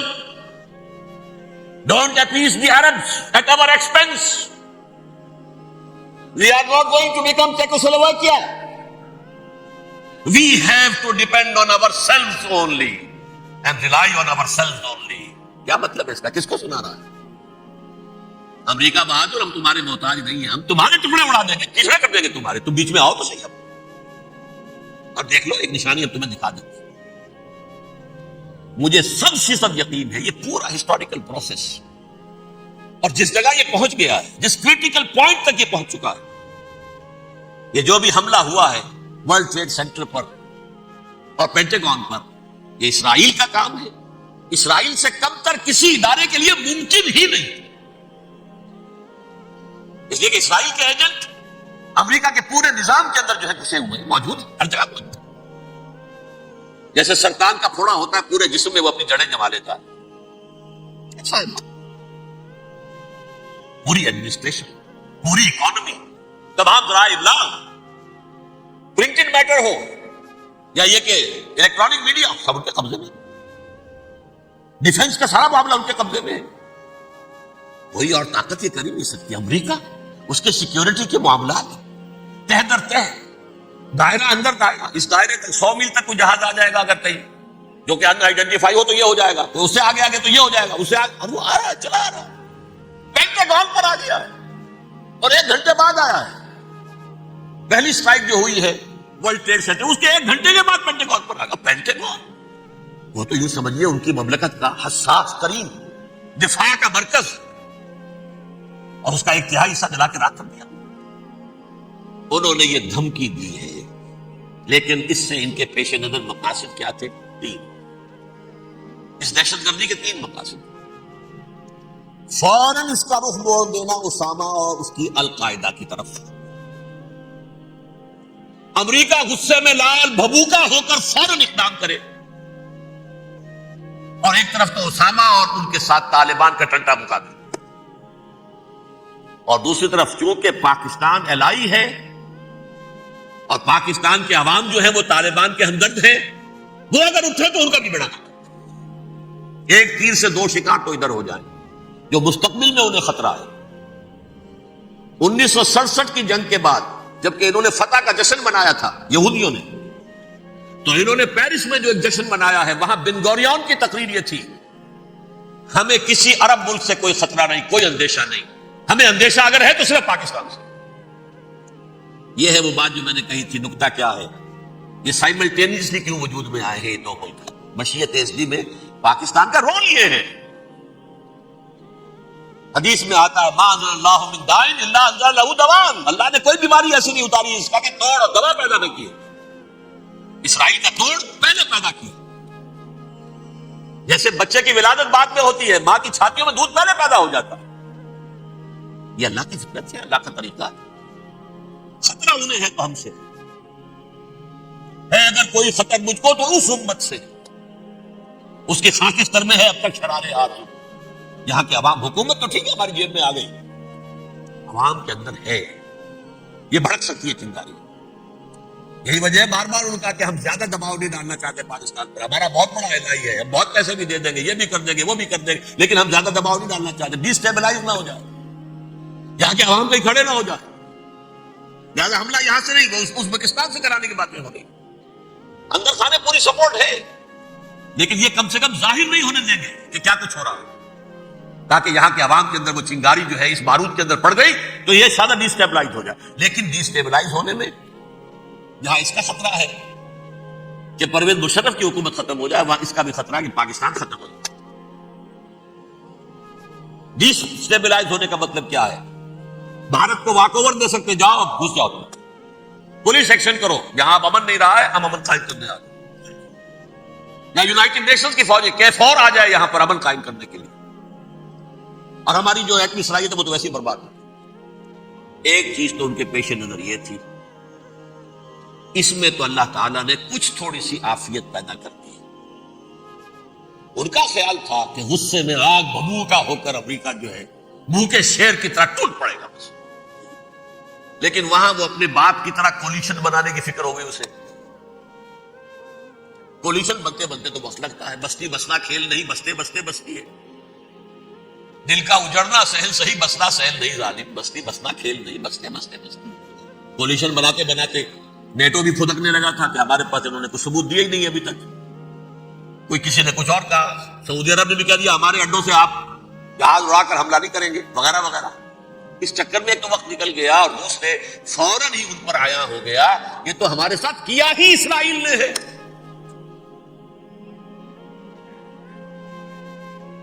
لیکن یہ بات لیک نہیں کرنا چاہتے.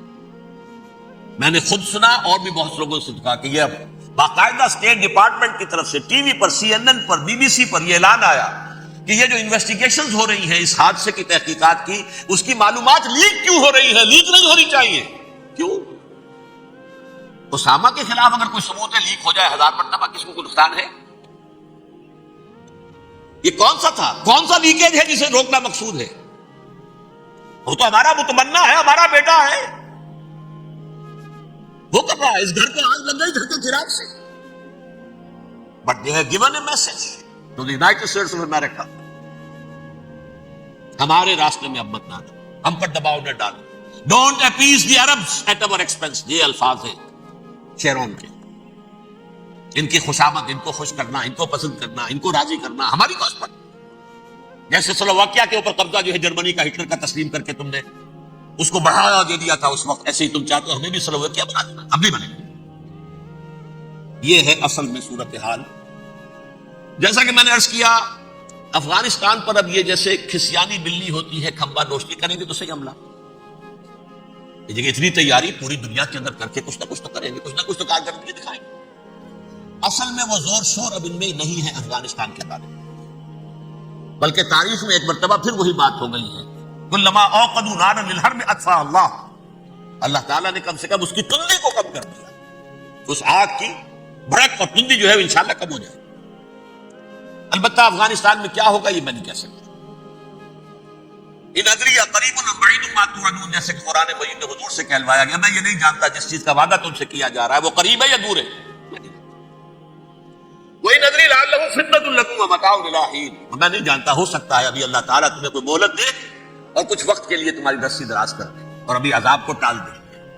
جب حضور سے یہ کہلوایا جا رہا ہے ان ادری، یہاں تک بھی کہلوا دیا گیا وَمَا أَدْرِي مَا يُفْعَلُ بِي وَمَا بِكُمْ، مجھے نہیں معلوم میرے ساتھ کیا کیا جائے گا، تمہارے ساتھ کیا کیا جائے گا۔ بہرحال کون دعوے سے کہہ سکتا ہے کہ یہ ہوگا؟ تباہی بھی آ سکتی ہے، وہ بڑا سیٹ بیک بھی آ سکتا ہے، اپس اینڈ ڈاؤنز ہوتے ہیں۔ احیاء اسلام کا پروسیس چل رہا ہے، لیکن احیاء پروسیس میں حضور کے زمانے میں بھی غزوہ بدر میں ایک دفعہ گراف جو ہے چلا گیا تھا آسمان پر، تو غزوہ احد میں وہ بہت نیچے بھی تو آ گیا تھا، مسلمانوں کے حوصلے پست بھی ہو گئے تھے۔ وَلَا تَهِنُوا وَلَا تَحْزَنُوا وَأَنْتُمُ الْأَعْلَوْنَ إِن كُنتُم مُؤْمِنِينَ، یہ تشفی دینی پڑی تھی نا، گھبراؤ نہیں، ڈرو نہیں۔ إِن يَمْسَسْكُمْ قَرْحٌ فَقَدْ مَسَّ الْقَوْمَ قَرْحٌ مِثْلُهُ، اگر تمہیں کوئی چرکا لگا ہے تو تمہارے دشمنوں کو اس سے بڑا چرکا لگ چکا ہے 1 سال پہلے، انہوں تو ہمت نہیں چھوڑی، 1 سال کے بعد دوبارہ ہو گئے حملہ آور تم پر، تم کیوں دل چھوڑتے ہو؟ تو کوئی سیٹ بیک آ سکتا ہے، اور یہ بھی ہو سکتا ہے، ہاں اللہ کرے کہ ہو جائے، کوئی واقعہ فیل بھی پیدا ہو سکتا ہے دوبارہ۔ اللہ تعالیٰ چڑیوں کے ذریعے سے اور ان کی چونچوں اور ان کے پنجوں کی کنکریوں کے ذریعے سے ہاتھی والوں کو برباد کر سکتا ہے۔ الم تر کیف فعل ربک باصحاب الفیل الم یجعل کیدہم فی تضلیل وارسل علیہم طیرا ابابیل ترمیہم بحجارۃ من سجیل فجعلہم کعصف مأکول، کھایا ہوا بھوسا گدالی کر کے جب نکلتا ہے جیسے ہوتے ہیں، ایسا پورا لشکر کر دیا گیا۔ اللہ تعالیٰ کر سکتا ہے، کوئی مشکل نہیں، وہ اعلیٰ کل شیء قدیر، اسے ہر شے کی قدرت حاصل ہے۔ لیکن اصل بات جو ہے میں آپ کو بتانا چاہتا ہوں، یہ ہے سائیڈ ایشو، اصل ایشو ہے فلسطین کا جو شروع ہونے والا ہے، بھٹی دہکے گی وہاں۔ ظاہر بات ہے کہ اگر کوئی بہت بڑا اقدام ہو جاتا ہے فلسطینیوں کے خلاف، اور اگر واقعتاً مسجد اقصیٰ اور مسجد قبۃ الصخرہ گرا دیے جاتے تو طوفان اٹھے گا عالم عرب میں۔ یہ حسنی مبارک ہو یا شاہ خالد ہو یا کوئی اور ہو، یہ نہیں روک سکتے اس طوفان کو، نوجوان خون اٹھے گا، غیرت اور جو بھی حقیقت ہے۔ مسلمان ان پڑھ سے ان پڑھ اور بالکل بے دین، وہ بھی مسجد کی حرمت پر کٹ مرنے کو تیار ہو جاتا ہے۔ مسجد تو بنا دی سب بھر میں، ایمان کی حرارت والوں نے، من اپنا پرانا پاپی ہے، برسوں میں نماز ہی بننا سکتا، وہ چاہے کانپور کی مسجد سے مسلمانوں نے جانے دی ہے، چاہے وہ شہید گنج کی مسجد تھی مسلمانوں نے جانے دی ہے، چاہے نماز نہ پڑھتے ہو، لیکن یہ جو حرمت اور یہ جو حمیت اور یہ غیرت ہے، اس سے جو طوفان اٹھے گا یہ ہوگا اس ملحمۃ العظما، اس کی طرف پیش رفت ہو رہی۔ کتاب الملاحم سے احادیث کے حوالے سے کہ جن جنگوں کا حوالہ دیا حضور نے، پیشن گوئی کی ہے، اس کا نقطہ آغاز تھا خلیج کی جنگ۔ صدام حسین نے اسے کہا تھا یہ مدر آف وارز ہے، ام المحارب، یہ ایک جنگ نہیں ہے۔ اس کا نقشہ بھی حدیث میں موجود ہے، پیشن گوئی موجود تھی، اس وقت بھی ہم نے شائع کی تھی۔ لیکن اس میں جو جنگ اب ہونے والی وہ الملحمۃ العظما، ملحمہ کسے کہتے ہیں؟ لحم گوشت کو کہتے ہیں، اور قصائی کی دکان کو عربی میں ملحم کہتے ہیں، جہاں گوشت کے ٹکڑے کیے جاتے ہیں۔ آج کل مشینوں سے ہوتے ہیں، اب جو ہے وہ ہاتھ سے چھریوں سے نہیں ہوتے، لیکن ٹکڑے ہو رہے ہوتے ہیں، جسموں کے چیتھڑے اڑ رہے ہوتے، ملحمہ۔ یہی لفظ استعمال کیا تھا حضرت سعد ابن عبادہ نے رضی اللہ تعالی عنہ یوم فتح مکہ۔ ان کے دل میں تھا کہ اب ہم انتقام لیں گے ان عربوں سے، ان قریش سے۔ الیوم یوم الملحمہ، الیوم یوم الملحمہ، یہ کہتے ہوئے جا رہے تھے، ایک خاص کیفیت، آج ہے گوشت کے ٹکڑے اڑانے کا دن۔ حضور سے کہا کہ چلیں جا کر کے ساتھ تو یہ کہہ رہے ہیں الیوم یوم الملحمہ، الیوم یوم الملحمہ۔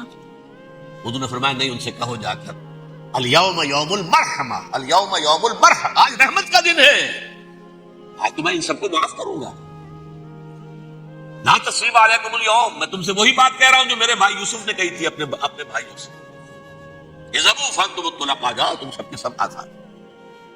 وہ ملحمہ ہے جس کو کہ حضور نے حضرت معاذ بن جبل رضی اللہ تعالیٰ عنہ کی روایت ہے، اس میں سے جو ابو داؤد میں روایت آئی ہے اس میں الملحمۃ العظمی، عظمی مؤنث ہے اعظم کا، آپ کہتے ہیں جنگ عظیم اول، جنگ عظیم دو، عظیم کا باپ ہو گیا اعظم، سب سے بڑا، اور اس کا مؤنث ہے سب سے بڑی، عظمی، الملحمۃ العظمی، سب سے بڑی لڑائی۔ میرے نزدیک یہ وار کے معنی میں نہیں ہے، بیٹل کے معنی میں۔ انگریزی میں یہ دو لفظ علیحدہ ہے، وار، بیٹل۔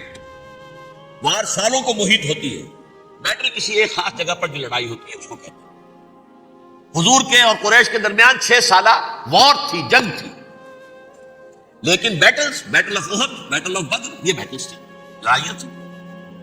تو عظیم ترین جنگ شاید اس اعتبار سے نہ ہو جیسے کہ ورلڈ وار 1 اور ورلڈ وار 2، یعنی اس کی وسعت کا اتنا معاملہ نہیں، اور طوالت کا نہیں، لیکن جو لڑائی جو ہے بیٹل ہونی ہے، جس کو کہ یہ لوگ، یا چونکہ میں نے کہا تھا شروع میں کہ سرما ہے میری آنکھ کا خاک حجاز و ہول قدس، نیو ٹیسٹمنٹ کی آخری کتاب ہے the book of Revelation, Revelation of Saint John, اس میں آرمگڈون کہا گیا ہے اسے۔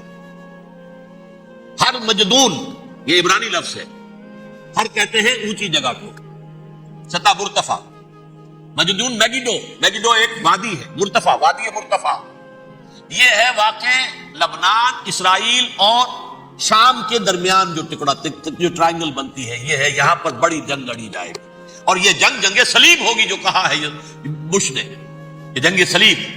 سیکنڈ ملینیم شروع ہوئی تھی تو پہلی صلیبی جنگ ہوئی تھی، تھرڈ ملینیم شروع ہوا ہے، یہ سیکنڈ صلیبی جنگ ہے، یہ کروسیڈ۔